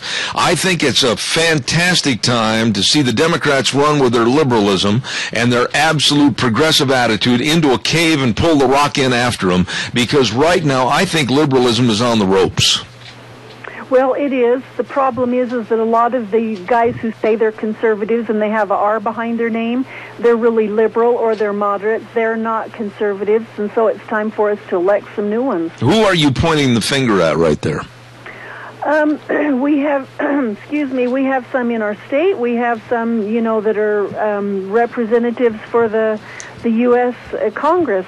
And I think that Mike Simpson, and I don't have anything against him, but I find that he has been very lukewarm these last several months or about this last year on a lot of things, and it's kind of like, well, hey, stand up for it. I mean, I write to him or send him a thing or contact their office, and they send a letter coming back saying, yeah, we know that it's bad, and we're thinking that it probably just needs to be delayed. Oh, bull crap. It doesn't need to be delayed. It needs to be got rid of. All right. Now, as we speak this morning, in most polls and a compilation of all the numbers, Barack Obama is now down to his lowest popularity figures at 37%. Some of the people that I talked to in Washington, D.C. this morning before the program, and also New York at various think tanks, they honestly believe that before the end of November, if this debacle keeps continually spiraling downward with Obamacare, they think that we could see Barack Obama's popularity before the end of December go down to a whopping low of 33%. I'll tell you something, Rita, that's pathetic. Well, he's getting what he asked for. The thing of it is, and this is what I honestly believe, I think that the Democrats seriously thought that people in America were so darn stupid that they would not pick up on what's going on. They knew that they had the press in, the mainstream press in their pocket, and that they could just kind of streamline and roll over anybody who said anything. But I think that they just figured that people would be so stupid that they would accept it. Well, when he very first started talking about it, and the people came out in droves and started saying, hey, no, we don't want that. You're not going to make us do that. And then they all of a sudden had a little bit of resistance. And I think that they figured, well, by the time that we get it implemented, we get it voted on and get started with it, everybody will be back watching the ball games on their TV, and they won't be paying attention to it, and we can just do whatever we want to do, because that's what has happened with politics over the last 40 years, maybe even 50 or longer. They just do what they want to do, and nobody says anything, and here we are out here hanging on the edge of the cliff with the Constitution ready to be dropped in the water and drowned. I don't want to I want to get back to Obamacare in a minute, but I don't want to spend a lot of time on this subject because I find it to be very, very vile and filthy. But I absolutely was appalled that MSNBC would stand behind an employee reporter to say the filthy, vile things that he did about Sarah Palin. What were your thoughts about this? No conservative, I would not ever think about coming onto this radio program and using even a semblance of that kind of verbiage about anybody. That was so vile, what he said about Sarah Palin. I think the guy should be run out of broadcasting permanently.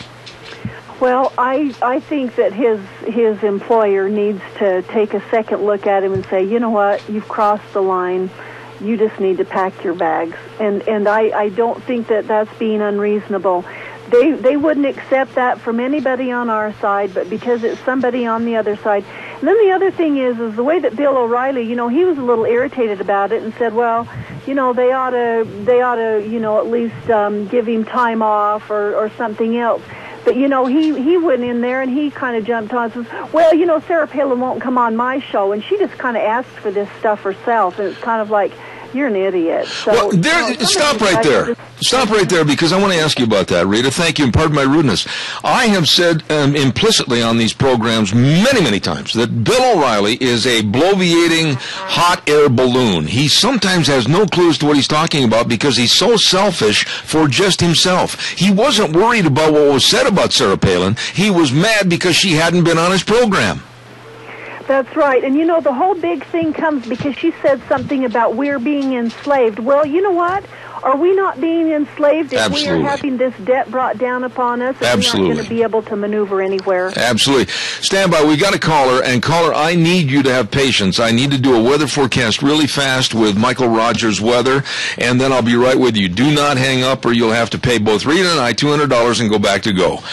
Don't forget the weather for this hour is being brought to you by Magic Valley Chalet in the Upper Crust. What a great place to go for eating, and also all your cheese and all your ice cream. It's fantabulous. And don't forget all the Gosner cheese, the cheese platters, cheese balls, gift baskets, everything are 20% off. 20% off through Thanksgiving. Stop in and see them today at 1367th Street in Hayburn. Here now, Michael Rogers Weather. Hi, everybody. Michael Rogers from MichaelRogersWeather.com. 37 for the high today. It'll be mostly cloudy, then turning clear. 19 for the overnight low. More than the same for tomorrow. Look for daytime high under sunny conditions, about 38. Be advised, heading down U.S. Highway 93 southbound, stay heading toward Wells for Ely. You're going to run into a lot of snow down there. Please be careful on the roads if you're driving today. Other than that, enjoy the day, enjoy the weather. It's the only weather you got. Thank you, Michael. Brought to you this hour by Magic Valley Chalet in the Upper Crust. In Hayburn, it is oh so good. Good morning, caller. You're on the air. Yeah, the guy's name is Martin Bashir, and then on the same channel, MSNBC, there's Ed Schultz, who is called her a slut. Yeah. And I'm not quite sure what it is about Sarah Palin that is so threatening, because I don't think she could ever be elected president, even though it would be a good thing. They just want to hate, and but it's insane. But you see, Brian Williams, who claims to be fair and objective, and is, some sort of a leader, so to speak, in his network, his silence is screaming at us about what they're doing over there. And it's just amazing to me how they get away with it. But the truth of the matter is they really let it go, because that's how they really all do feel, I think. I appreciate your comments, Randy, as always. Thank you very, very much. Rita, you touched on it, and so did Randy. We have to look at things somewhat, even if we totally disagree with the actions or the person. You have to put forth some kind of a professional image when you're talking about them on the air. And to say what this man said on MSNBC, or even Ed Schultz and some of his absolutely terrible comments, there's got to be some kind of retribution against these people. But the network had this broadcaster's verbiage on the teleprompter, which leads me to think and believe the producer had okayed it. This isn't just a flippant remark.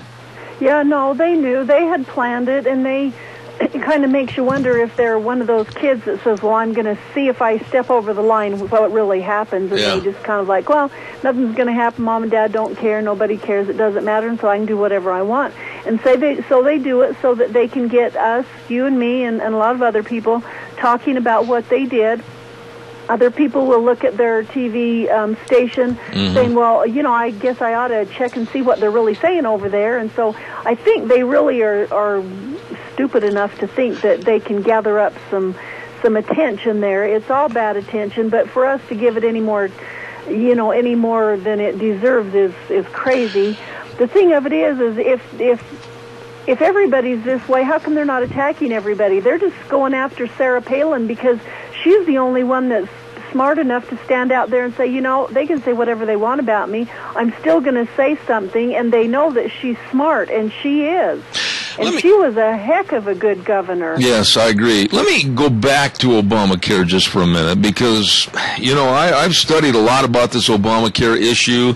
I've studied the different books, and I've had many, many great guests on my program talking about Obamacare. Dr. Elena George from Atlanta, Georgia, has been one of the foremost authorities on how absolutely bad Obamacare is going to be for this country. But now Obama said to the American public, he's going to fix it. He's going to fix it. But when they started doing the actuarial costs of what he wants to do, almost as a dictator, Rita, the cost is going to put the premiums so high that people eventually are going to have to dump those policies anyway. Well, it's not only going to cost a fortune, it's going to take away everything, and it's going to break the system. They're saying, like I read an article this morning that says, is the next Obamacare shoe going to drop? And it's going to be, you're not going to have your doctor, and you're probably not even going to have your own hospital. So that might not be a big deal in places like Burley, where we just have one hospital, but it might be that the ambulatory center won't be approved, and the one hospital will, and the one at Rupert won't be approved. And so all the people in this area, there's only one hospital that if you have Obamacare you can go to. In the big cities, there will be very few hospitals that will be approved, and people will not have their choices of doctors or hospitals or anything like that. And all it's going to do is just totally wreck the whole medical system. But they did this by design. They want to get in charge of the whole thing so that they can say, we're in charge of this, and because of it, a sixth of the economy comes with it. And it's all just a matter of them being in charge of everything. And people can say, it's not either socialism or communism or anything. Well, it really is. And that was all designed, and so I don't think they really even care if they try to fix it. I think they just thought they could pull it over our eyes, and nobody would say anything, and it would be all done and over with, kind of like Common Core and some of those other things that have happened that we had no idea it even happened until it's implemented 3 years later, and then we're going, wait a minute, What in the heck's going on here? I want to wrap this up. I've got about 2 minutes left, but I want you to respond to this. I'm in the process of obtaining a full copy, boy, it's going to cost me, of the 2,000-plus pages of Obamacare. But I personally want to read exact verbiage as to what's in there regarding some basic Gestapo-type troops that would be sent out from Homeland Security in case of quote-unquote emergencies by the president. Knowing you were already ahead of the game and you probably studied this. It's a great big concern what Homeland Security's involvement in Obamacare is. Well, that's just the thing. Once you get the government, they start bleeding over into one another. You know, the Internal Revenue Service is supposed to be in itself just a separate entity, and they're not supposed to trade information and everything. And what have they done? They've traded it and gone back and forth and used it for their elections and stuff like that, so that they could have, felt like that they could have their upper hand. And so when you get exclusions of this and that and the other, and including this and Homeland Security and questions about, there was a guy here that works at my shop. He had a doctor appointment the other day, and in one of the questionnaires, the very last one said, what about your guns? I mean, it was kind of like, just what about your guns? And it was like, well, what about my guns? Mm-hmm. And I guess they wanted to start a question and a conversation about it with him volunteering everything. And it's just kind of like, you know what, those kind of things don't belong in health care. Doctors and hospitals and individuals need to worry about their health care. Amen. People need to start being responsible and doing their own thing. People can't have or don't have the availability to take care of it on their own, then there needs to be a backup plan. But the rest of us don't need to be included in that backup Absolutely. Plan. Rita, it goes too fast. I wished we had another 30 minutes, but you are such a blessing to have on the air. I enjoy those Thursday chats. And Rita Ramsey, and any meetings quickly that you want to tell everybody about? Our next meeting will be on December 12th, and we're on schedule to have Brian Smith, who's running against Mike Simpson, as our speaker. So plan to be there. All right, Rita Ramsey, God bless. Have a wonderful day. And next Thursday's Thanksgiving. Happy Thanksgiving. Happy Thanksgiving to you and yours also. Thanks, Deb. Thank you very much. Nice lady. Oh, it's been a busy morning. Why, we've had all kinds of goodies come on the show. Hey, Gina's right there by her microphone, and she knows what time of day it is. And at this time of day on Thursdays, I get so hungry. I'm hungry, and I'm starving to death. Well, I have the answers for you. Here are some great places to go. How about Taco Bandito, 2301 Overland in Burley, with a homemade pumpkin empanadas with whipped cream. Oh, great for cold weather. And the Tamalito burritos, and the chicken BLT burritos, and, oh man, the taco salad burritos. They've got it all for you right there at Taco Bandito, 2301 Overland Avenue in Burley.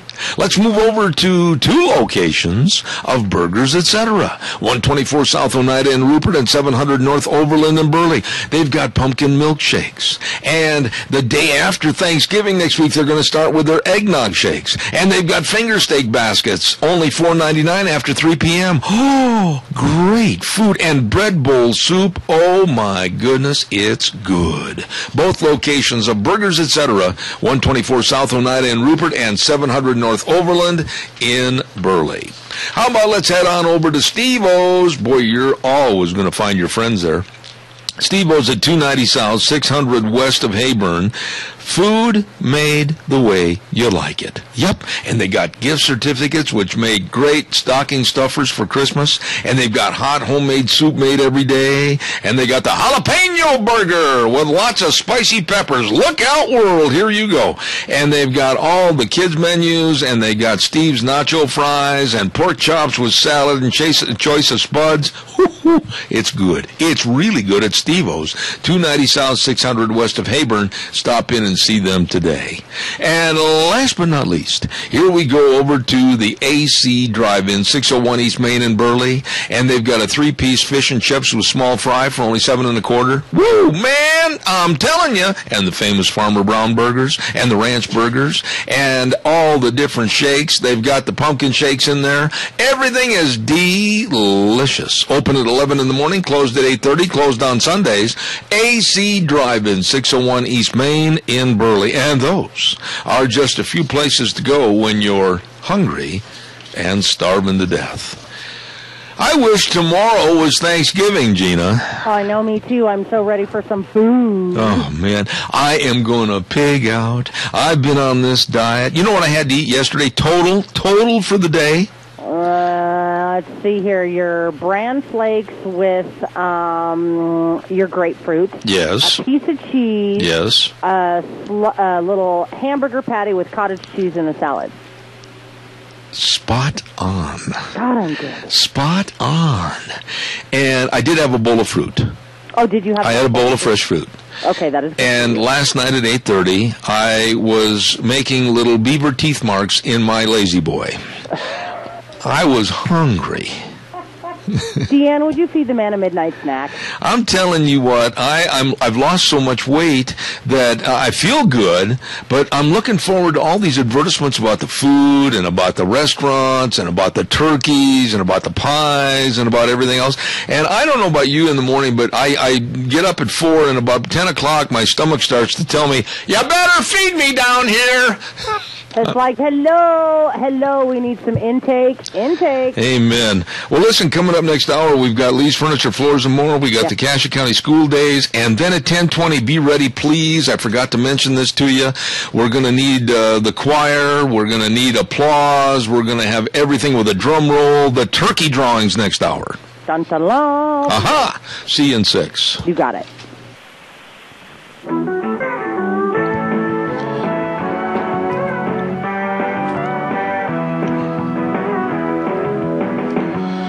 Welcome back, Zeb at the Ranch. I'm Zeb Bell with our major sponsor, your Magic Valley. Les Schwab Tire Centers, all 7 locations serving you. You better believe it, along with some of our great advertisers, including Ramsey Heating and Electric at 2600 Overland Avenue in Burley, and our friends at Lee's Furniture, Floors, and More at 459 Overland in Burley.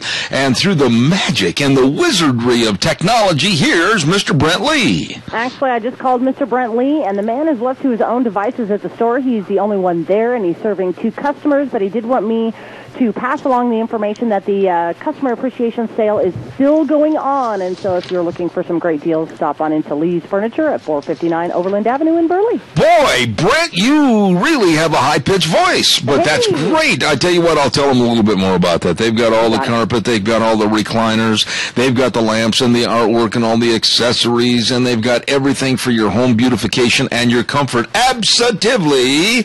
From that customer appreciation sale last Thursday, it continues. You can save money and enjoy comfort at Lee's Furniture, Floors, and More at 459 Overland in Burley. Really, really nice folks. I do have someone on the phone that wants to chat with you real quick. A chat. A lovely little chat. Yeah. Good morning. You're on the air.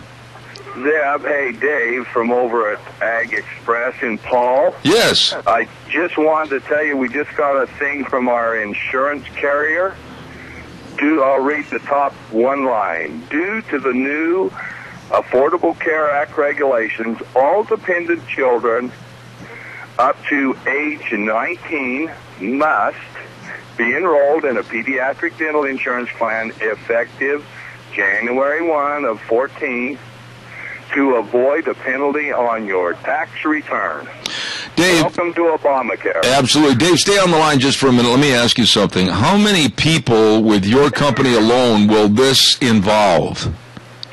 Well, Ag Express has facilities here in Paul, Burley, and Twin Falls, and there are 2, 5, 6, 7, 8, 9 of us in this office, not including our drivers that work out of this office. And I think we have approximately around 25, 27, maybe 30 drivers, and they will all get this notice. So when you have this kind of a notice, absolutely it's got to set you back on your hip pockets because, number one, where are you going to get the coverage necessary for your personnel right now? I mean, where are you going to go?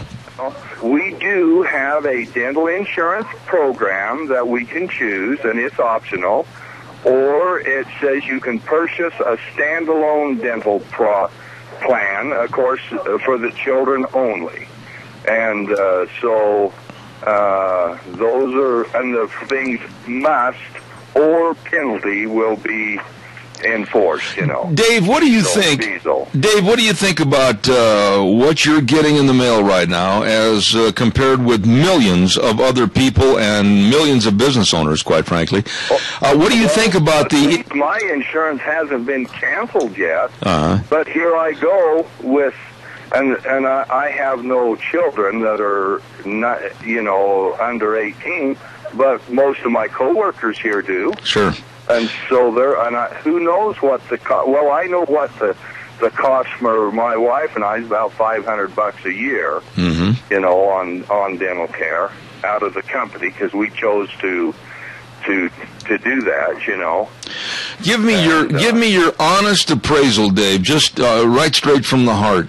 And I don't want to sound like I'm trying to bias your opinion, but give me your honest opinion about Obamacare, how it came about, its inception, and now the debacle that it is. Tell me your thoughts about this. Well, I think it's a disgrace. I mean, the legislative process, starting with those people, Pelosi, who said, we're going to pass this bill and then we'll find out on it.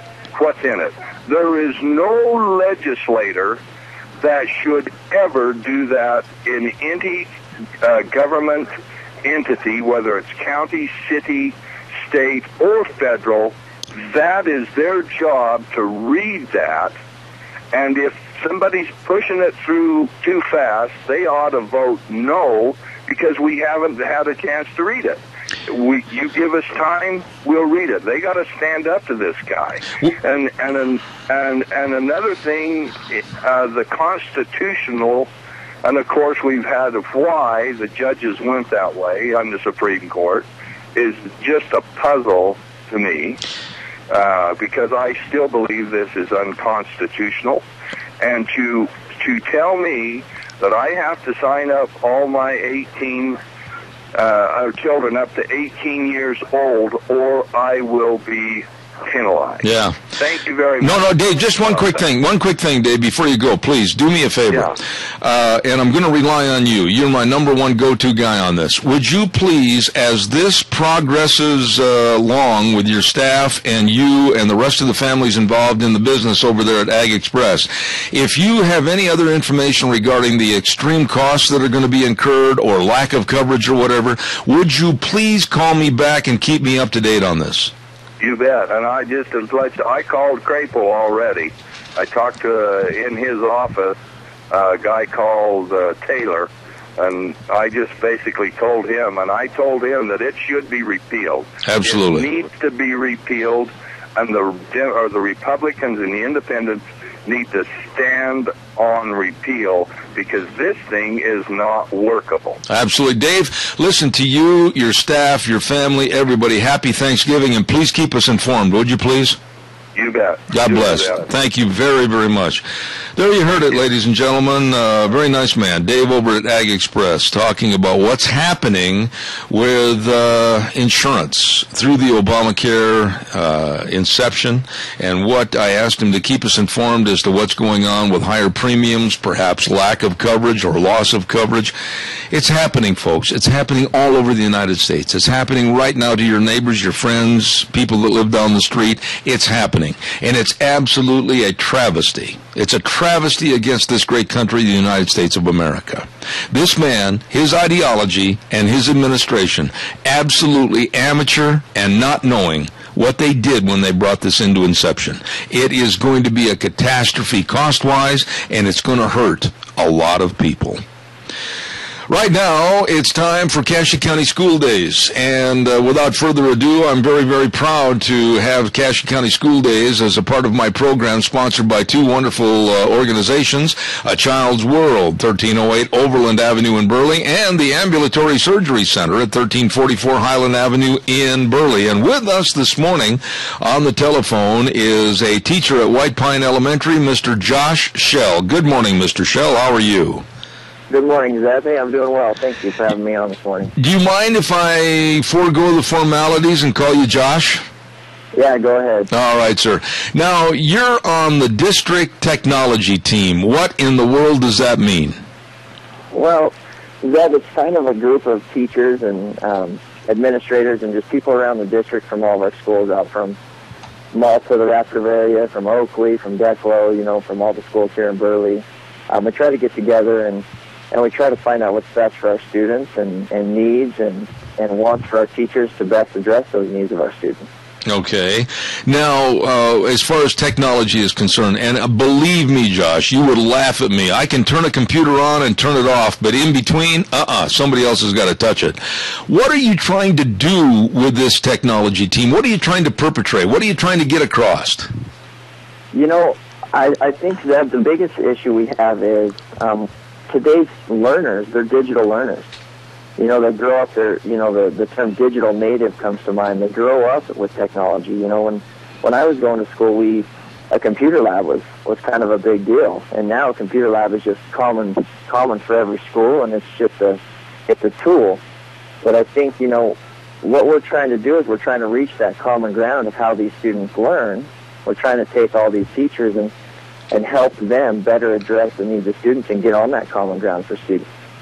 Okay, now I'm going to play devil's advocate with you a little bit, Josh. Have we got too far with the technology that we've forgotten how to sit down and work with our minds and our fingers as far as perhaps mathematics or being able to write a letter or write a resume without having to depend upon technology? You know, that's a concern that a lot of people have, and I can't discredit that concern. You know, the one thing we try to do is we try to make sure that these students can, you know, type their resumes and they can write a paper. But, you know, the way the world is working now, everything is by email or by some sort of digital means. And the handwritten letter is just kind of, you know, it's going by the wayside today. I hate to say it, but, you know, we're in a digital era, and it's kind of that, you know, when you buy a computer, the second you turn it on and get it out of the box, it's outdated type of thing. Mm-hmm. Now, it's easy to sit here and talk about the benefits to the students and how they can learn and utilize this, but no, I'm just going to make a summation here and say, what about the teachers? I would imagine there's a large percentage of teachers that also have to be taught about this new technology. Well, I tell you, that's a big learning curve for us. You know, we've got a very seasoned staff at our school, and they're very good at what they do, and the big difficulty for us, or the big challenge, is meeting those students' needs on that common ground we talked about, with these students being digital learners, and every kid's got an iPod or some sort of touch device or a smart device at home or a computer. You know, every student has something or has access to one of those students, it seems like. At least a good majority of our students do.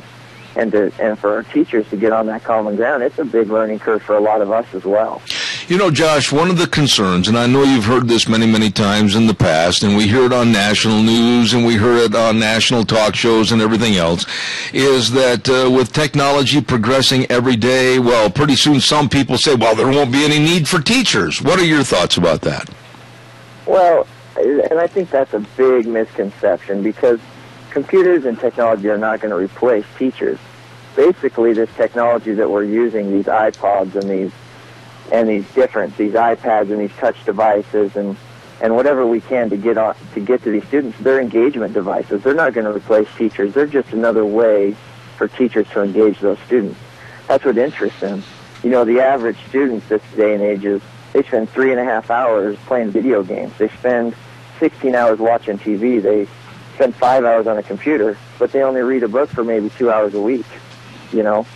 So it's a way for us to connect to them and intrigue them and interest them in what we're doing. You know, we're still teaching them concepts. We're just using a different way to engage them. Right. I really appreciate and respect what you said, but I want to kind of go back a little bit, Josh, to something that I said a moment ago.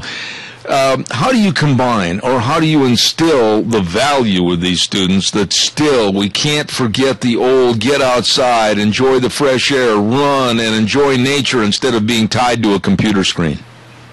Oh, you bet. You bet. You know, as a teacher, one of the things that I really respect is the fact that you have to stick to your roots. You have to teach those basic computations for math. You have to stick to those basic language arts skills.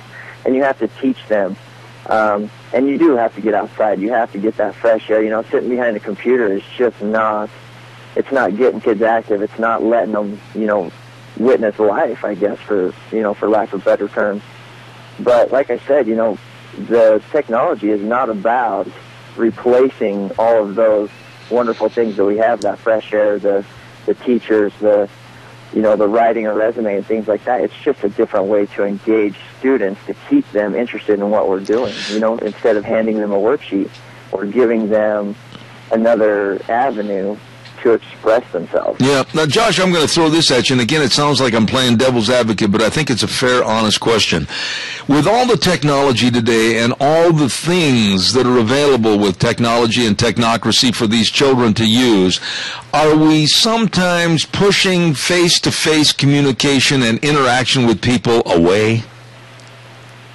That's a fear I have myself. Not necessarily a fear, or maybe a concern. And I do think we lose a little bit of touch with one another, and I think it starts with adults. You know, emails and blogs, and you know, these quick messages, these text messages, and things like that. We do lose connection, and I think that's something we have to instill in our kids is face-to-face contact and conversations and things like that. You know, the handwritten letter we know is so far from reality now that, you know, most things are communicated through a digital way, that, you know, we do have to make sure we stick to those common face-to-face interactions and learning how to deal with people. I think with increased technology does come the concern for a lack of personal skills and how to deal with people. Right. You know, I think we need to focus on that. It's just as much as using technology to engage our students. You bet. Let me ask you one final question here, and I've only got about a minute and a half left, Josh, but tell me, what are some of the examples, perhaps, of creativity that you as a teacher have noticed through and from your students?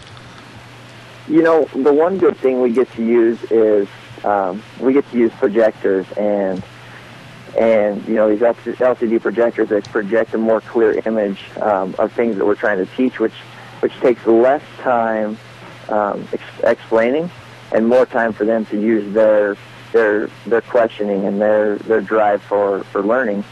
And, you know, it allows them to create projects, and, you know, you can give a kid an iPod and he can create a project, or he can create some sort of, you know, a state report, or he can do some research, he or she can do some research on something that interests them, that gives them an avenue for success. You know, we want to build them to the point where they have to be in a position to be successful. Absolutely. And, you know, examples, I guess you would say, you know, a lot of teachers here are using these for review and for engagement.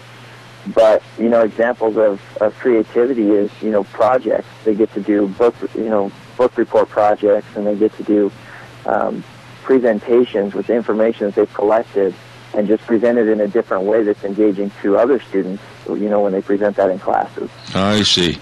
You know, Josh, I really want to commend and compliment you for an excellent job on the radio this morning. Josh Shell, a certified teacher at White Pine Elementary, and I wish you the very best, and you got to promise to come back and talk to us again. You did a great job on the air this morning. Hey, I appreciate you having me on, Zeb, and getting the word out to all of our community for, you know, this need for common ground for students. Very well said. Thank you, sir, and happy Thanksgiving to you. Hey, happy Thanksgiving to you. Thank you very much. Ladies and gentlemen, our show, School Days in Cassia County, brought to you by A Child's World at 1308 Overland Avenue in Burley. And like I said, they have hundreds and hundreds and hundreds of dresses over there from the holiday season. And if you mention my name, Zeb at the Ranch, you'll save $5 on each dress. Hey, stop in. All the games, the toys, the artwork, the children's clothing, everything at A Child's World, 1308 Overland Avenue in Burley. Stop in and see them today. Also, Ambulatory Surgery Center at 1344 Highland Avenue in Burley, 677-8888. Remember that number, 677-8888. Colonoscopies can save lives. Call the Ambulatory Surgery Center for more information. Again, that number, 677-8888. Thank you to the Ambulatory Surgery Center and A Child's World for bringing you School Days in Cassia County right here on Zeb at the Ranch.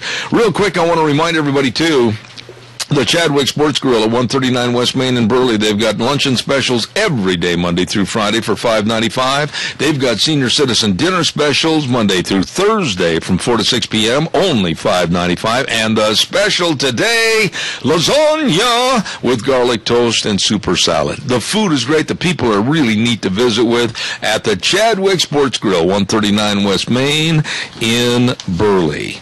Gina. We have a caller, and then right after this call, we're going to give away our first of Thanksgiving turkeys. So stand by. Caller, quickly, go.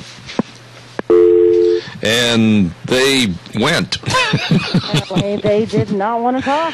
Well, gee, golly, it kind of hurt my feelings. It gives me that warm, fuzzy feeling, and then all of a sudden kind of cold like a refrigerator. Well, that's okay, because we're doing something nice. Have you got a kind of a hallelujah or something over there?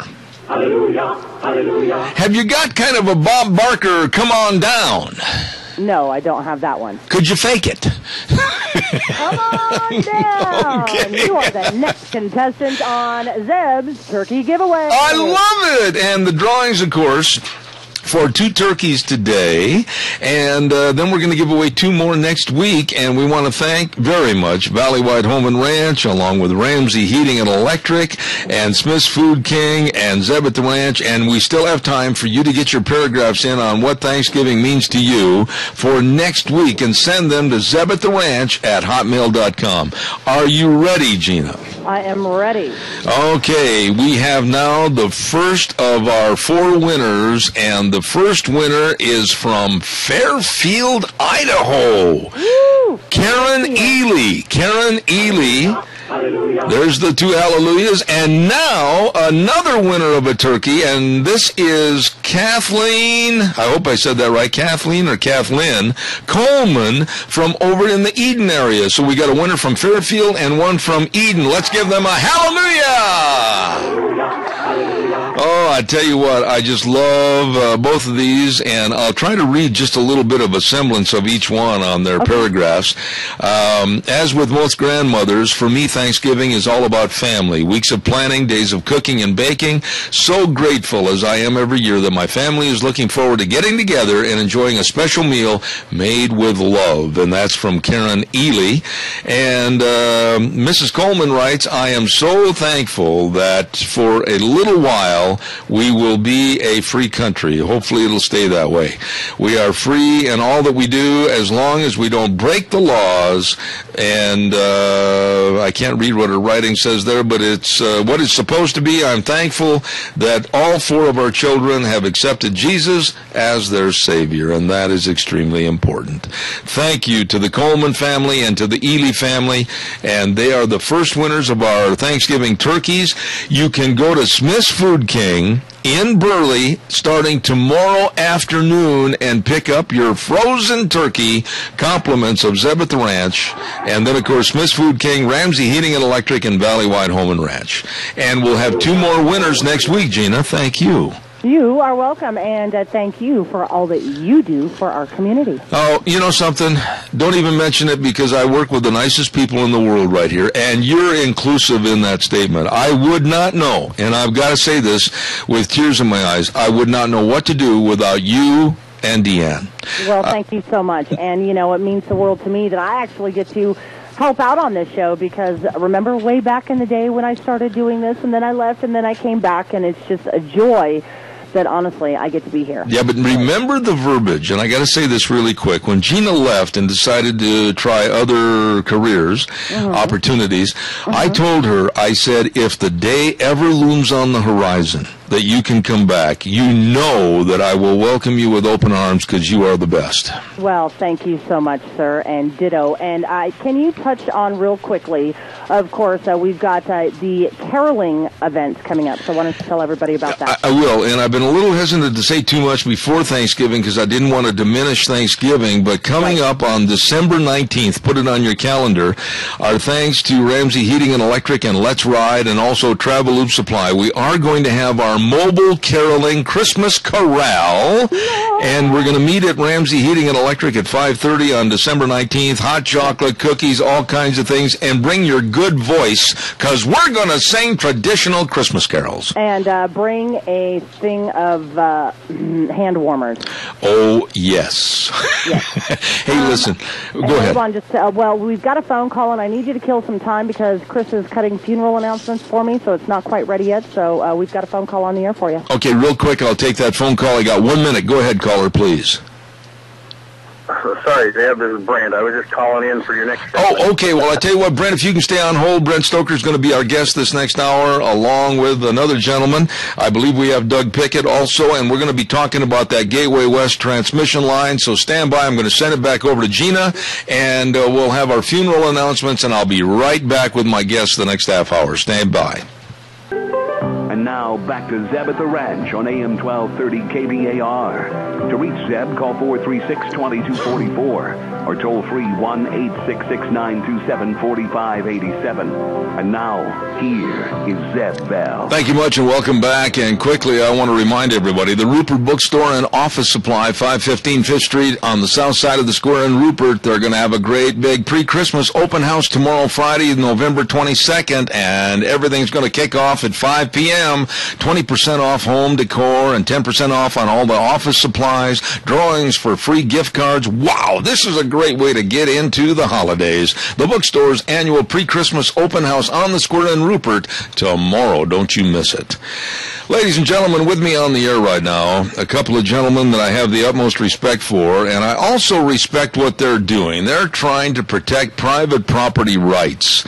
As we have followed along in the newspaper and the news in general, that the Gateway West transmission route is going to go through Cassia County, and possibly the route that's chosen go right across private land and destroy a lot of farms and agriculture in general.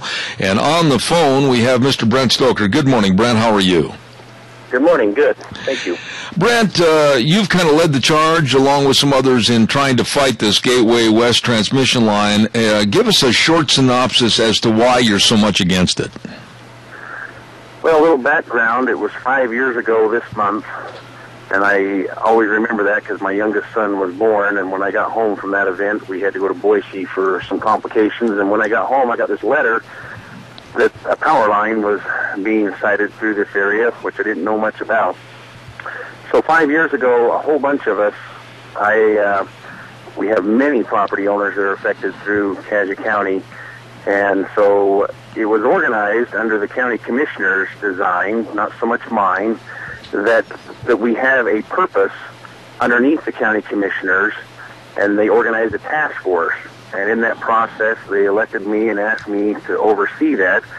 And so it ended up being something that was asked of me to do. And in this 5-year period, which has taken longer than we had anticipated, but I believe it may be a lot longer, probably another 5, possibly 10 years, because the process is a very long one to see this through. And it's been quite an adventure to go through, and it was more than we'd ever anticipated to go through. And I guess at this point in time, we're what they call a record of decision, and they have decided to go through 80% of private property through Cassia and Power counties the way that's been cited through. Well, we have 62% public property available to them, and they don't want to go there because of environmental impact. Okay.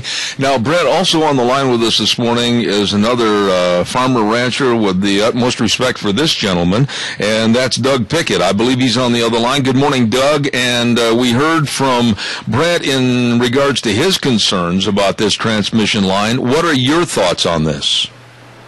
Well, good morning, Zeb. It's good to be with you again. Thank you. The opportunity to come and visit. As Brett indicated, this has been a county-wide effort to and it's important to note, not to stop the progress and the advancement of electric transmission, but to use a sensible approach that meets local concerns.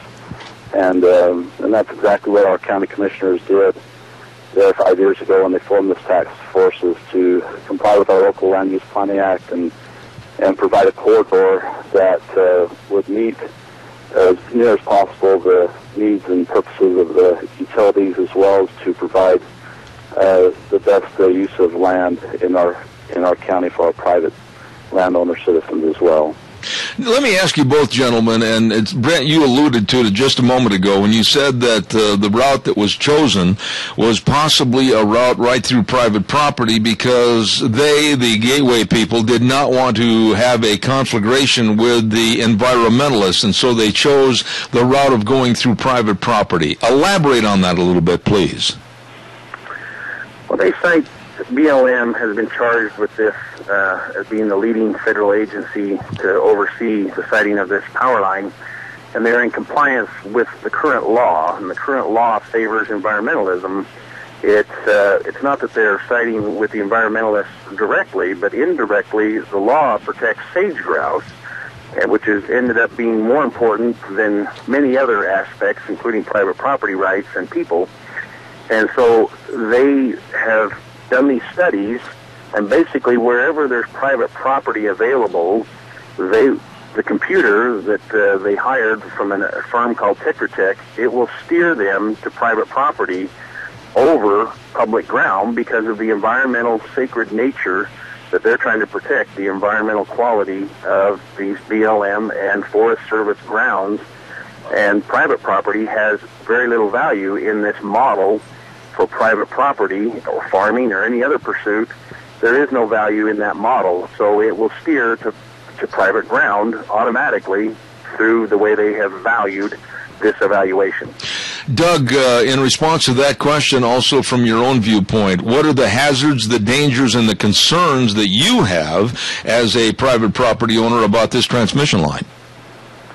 Well, one unique aspect about this line, this 1,500-mile line, is that Karzai County is nearly the only county, it's the largest county as far as private property impacts. Because they chose to come south through Karzai County, south of the Snake River, they really wanted to come across this private land to avoid the public land impacts, whereas in other places they pretty well had to go through public lands to get where they needed to go, and were forced to stay there. But here in Karzai County, because we have such vast amounts of prime ag farmland that run north and south, from Oakley right to the Snake River, they preferred to go across this land.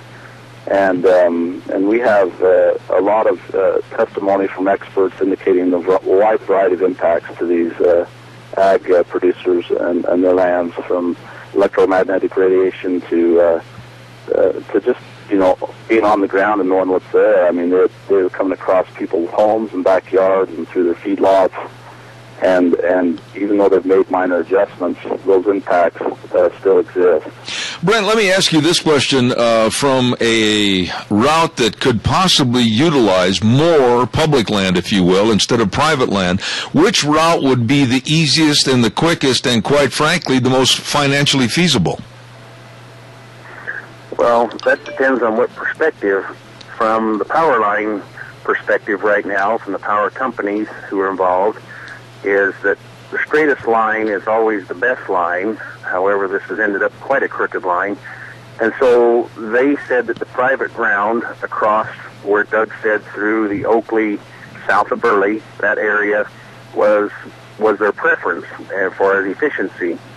We have a connected alternative line coordinated through 8 southern Idaho counties that reverse the ratio. Instead of having 80% private ground, it was the other way around. It was 80% public ground and 20% private ground impact, and that has been correlated. There was more distance to that line, and therefore they said, financially speaking, because of the cost of the line, that was not reasonable in their mind to take that alternative. And so by the time we went through the agricultural effects, at least through most of the agricultural ground that is mechanically irrigated, it disrupts all sorts of irrigation processes mechanically, pivots of all sorts, linears, all of those things are disturbed and cannot operate properly with one power line, let alone many that could proceed afterwards. And so those costs were not given any value. And Doug said that for the first time, we went through and gave them costs that they were totally unfamiliar with. because they have the power of eminent domain. Mm-hmm. And that's the reason this power line is in the state of Idaho, is because our eminent domain laws follows the cable, the power line cable itself, and not the electricity flowing through it. As soon as the cable is put in Idaho Power substation, they have the power of eminent domain in the state of Idaho, the way it's worded. In other states, you follow the electricity. And wherever the majority of the electricity is, then they determine about eminent domain. And that's the way the state of Idaho should have been. It is not. And so this power, the majority of it, is slated to go through our state, not to us in the Idaho, but through our state to other populated areas where they pay more for electricity. And so the eminent domain is incorrect in the state of Idaho in this case for this project, because we should have followed the electricity and not just the cable. Absolutely. Doug, as a property owner and also a family man, and your concerns are very valid, what are your thoughts and your worries about the costs, the losses, and the fears of what this transmission line might do to your environment as a family and a ranch owner? I guess that I approach it from a little bit further point of view. My biggest concern with this power line is the precedent. We have in Idaho what we call the Local Land Use Planning Act, and that's really what's at stake here. It's more than just a single power line, even though there may be more power lines on the horizon.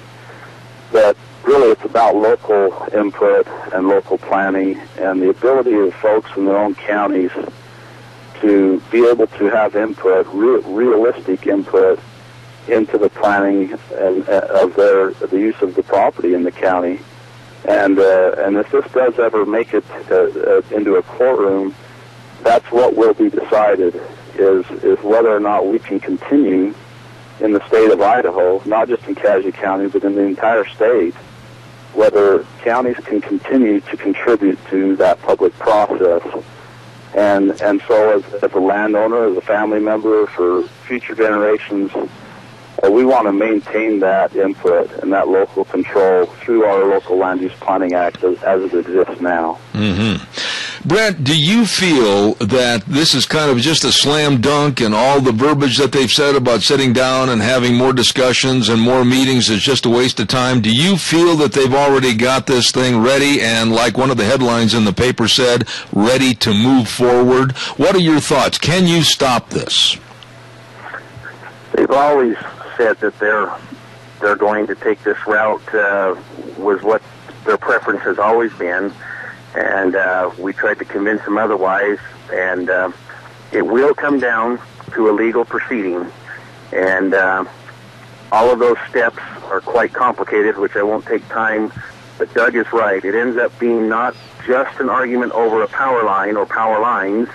It will end up a constitutional item for the state of Idaho that will set a precedent for all sorts of events for the future, not just power lines, but it will set a precedent of what's called Local Land Use Planning Act. Doug just mentioned it. It's called LUPA for short, of whether our county commissioners and we locals will have the say, or whether a state and federal agency will intervene in these matters and tell us what to do, similar to Obamacare that you've been talking about. This is where we're facing this issue, is whether we'll maintain local control.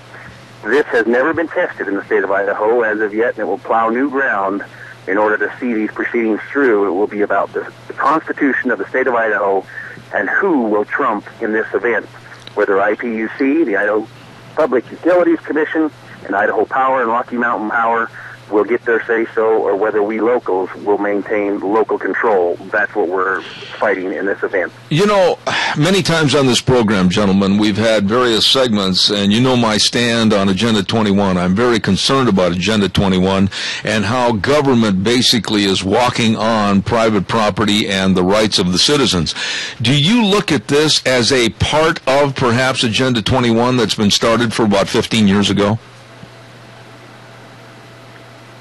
I don't know the connection. However, it does have a bias about private property rights. Mm-hmm. Basically, our Constitution of the United States, I believe, its precedence was for private property rights. Religious rights, property rights were the core elements of our Constitution. That's right. And now the rights of sage grouse and many other environmental fragile things that they say are so important are taking precedence. And so I guess from a principle standpoint, it would be in accordance with Agenda 21, but far as a correlation direct, I don't know of one. Okay. Now, what can you do or what you can't do? I mean, private property, if somebody all of a sudden is setting up out in my arena with a survey outfit, you can bet $10 to a simple donut that they're going to have their feet out of that arena in no time at all. I'm not going to allow somebody on my private property. Do you have the right to stop and stymie these people from surveying? You do, and we have signed documents for all of the property owners that were affected in the beginning of this project. However, we must maintain unity in that. And then this record of decision allows them to be able to negotiate one at a time with each one of us. And if people start to cave, then it erodes the fight. If we stay united, then that very thing would stand and be quite a precedent if nobody's allowed to survey in Cassia County. But if you're the only property owner that stands up in that case, it might not hold up. I'm not trying to give you an opportunity to show all your cards if this were a poker game, but what advantages do you see right now, both of you gentlemen, that are in your favor as private property owners? Is there anybody else on your side that possibly can help pull the big guns out of the holsters against this transmission line? Well, I think, Zeb, if I could say, I think the biggest advantage that we have is that our commissioners have completely and thoroughly followed the state law, and they've done everything that they are required of to in preparation for this line. They've considered not just the public lands impacts, which the BLM has done, but they've also considered the private lands impacts as well, which is the big gap in the NEPA law that the BLM follows. They consider socioeconomic impacts, but they don't need to use that in making their decision, because their decision, as they've always stated, only applies to public lands. And so our commissioners have done their job, and they've put together this diverse task force of residents throughout the county in various disciplines and backgrounds. They had the public proceedings. They've designated the corridor, and yes, we can keep them off of their property unless and until they get a permit from the county to construct and begin their proceedings.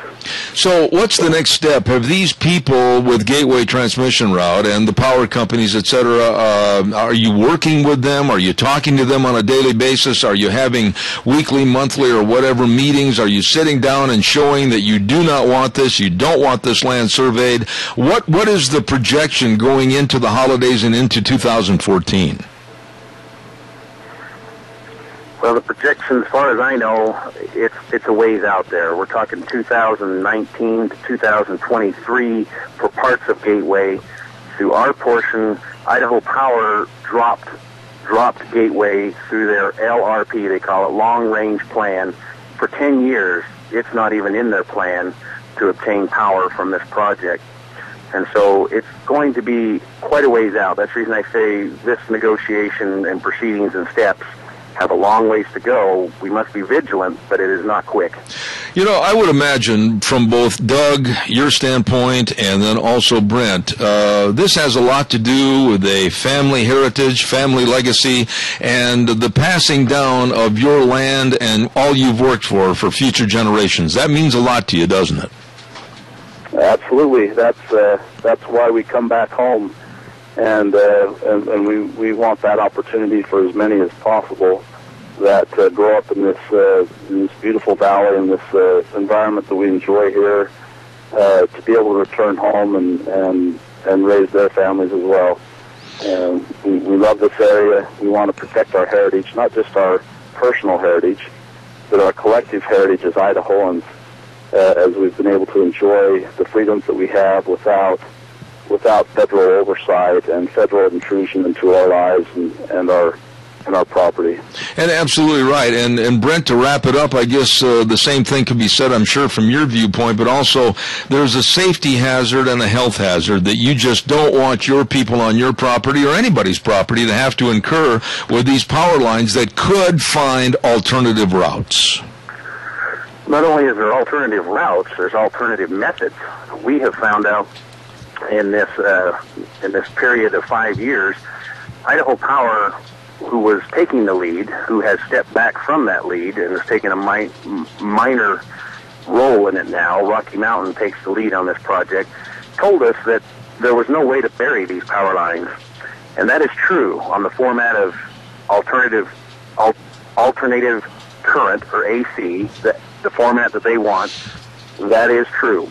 However, we have learned since then that on a direct current, DC format, that the majority of the European nations have legislated out overhead transmission lines because they're sick of these impacts as well. Mm-hmm. And I think Doug may be able to speak after I'm done. He spent time in Germany. There are beautiful landscapes there that have many power lines, and they don't want any more of that. And so the Europeans are leading the way in this DC technology to bury their lines. The current capacity of this technology does not meet the capacities that they want for Gateway yet, but the technology is increasing so much faster in technology than it is in bureaucracy, thank heavens, that I hold a lot of hope that if this battle goes on to 5 to 10 years, that technology will not only be viable, but I think it will be superior. And because the Europeans are embracing it and they have to bury their power lines, and so if we're going to deal with this situation for preservation of my family's heritage through our farm, we have 3 pipelines to the area. I would much rather deal with an underground structure going through our farm than an overhead structure. Either way would be some impacts, but a lot less on an underground technology. And so if this fight goes on for many years to come, I believe we'll learn from the Europeans that we may be able to have a whole new format that might be far superior. Absolutely. Now, Doug, I'm down to the wire. I've got only a minute left, and then I've got a commercial break before I wrap up the show. Final thoughts from you, Doug Pickett, if you would, please. Yeah, just want to make one more point. Brent indicated we're into this 5 years, and Idaho Power doesn't project that they'll get power from this for 10 more. That tells you right there that you've got a large nationwide utility, Rocky Mountain Power, whose simple objective is to get across Idaho with power to somewhere else. And they've joined with Idaho Power to access our eminent domain laws, to force access across our private lands. And that's what this is all about to me. It's an abuse of that eminent domain, in my opinion, and something that we need to correct. And so I think this is an important cause for all of us to join together and make sure that we maintain that local control and that local input. And we appreciate you having us, Zeb, on your program and your concern as well. And thank you for your time. Well, you two gentlemen are very welcome, and I want to extend to you that any and all changes or additions to the story, please call me and we'll get you back on the air. Again, God's blessings to both Brent Stoker and Doug Pickett, and happy Thanksgiving, and please keep us in the loop, and we'll have a bigger return program for a longer period on the segment. Thank you so much for being on the show. Thank you. Thanks, Ed. Thank you very much. Absolutely. I've made my feelings known on this for a long time, that the infringement on private property, actually the destruction of private property, no one should have to stand for, especially when there are alternative routes which could take place in this situation. And we are going to do a lot more with Mr. Stoker and Mr. Pickett in the future on this subject, and your calls and thoughts would be welcome. Oh, we got to have a weather update real fast, and the weather update this hour is brought to you by Lennox Home Comfort Systems, of course, with the gas furnaces and heat pumps from Ramsey Heating and Electric at 2600 Overland Avenue in Burley. Here's Michael Rogers with the weather. Hi, everybody. Michael Rogers from MichaelRogersWeather.com. 37 for the high today. It'll be mostly cloudy, then turning clear. 19 for the overnight low. More than same for tomorrow. Look for daytime high under sunny conditions, about 38. Be advised, heading down U.S. Highway 93 southbound, stay heading toward Wells or Ely. You're going to run into a lot of snow down there. Please be careful on the roads if you're driving today. Other than that, enjoy the day, enjoy the weather. It's the only weather you got. And, of course, brought to you by Lennox Home Comfort Systems through our friends at Ramsey Heating and Electric at 2600 Overland Avenue in Burley.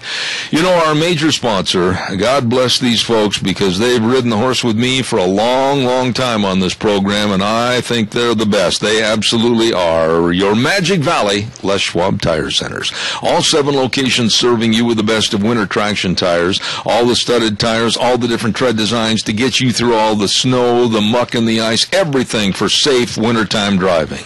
Don't forget, too, along with all the tires, they've got the best in batteries, tire chains, snow wheels, the best in brake value promises to you with professionally trained technicians over 30 years experience. Front-end alignment, shocks and struts, all of this and more, and service always reigns supreme at your Magic Valley Les Schwab Tire Centers with Lane and Rupert, Dave on Blue Lakes and Twin, Mike and Buell, Mike and Jerome, the Twist family and Paul, John on Poline and Twin Falls, and, of course, Randy on Overland and Burley, your Magic Valley Les Schwab Tire Centers. Gina, get on the microphone real quick. I want to say thank you to you again. Outstanding week, and next week will be Thanksgiving week, and we want to tell everybody on Thanksgiving, of course, we will not have a program, and thank you for everything you do over at the studios. It is appreciated. Thank you much. You are so very welcome, and you just have a wonderful next couple of days. Relax. Enjoy yourself. I'm going to, ladies and gentlemen, we'll settle the horse again. Saddle the horse, not settle the horse. We'll saddle him on Monday morning at 8:06 right here on Zeb at the Ranch. God's blessings to everybody. The way things were are the way things ought to be. We'll see you next Monday.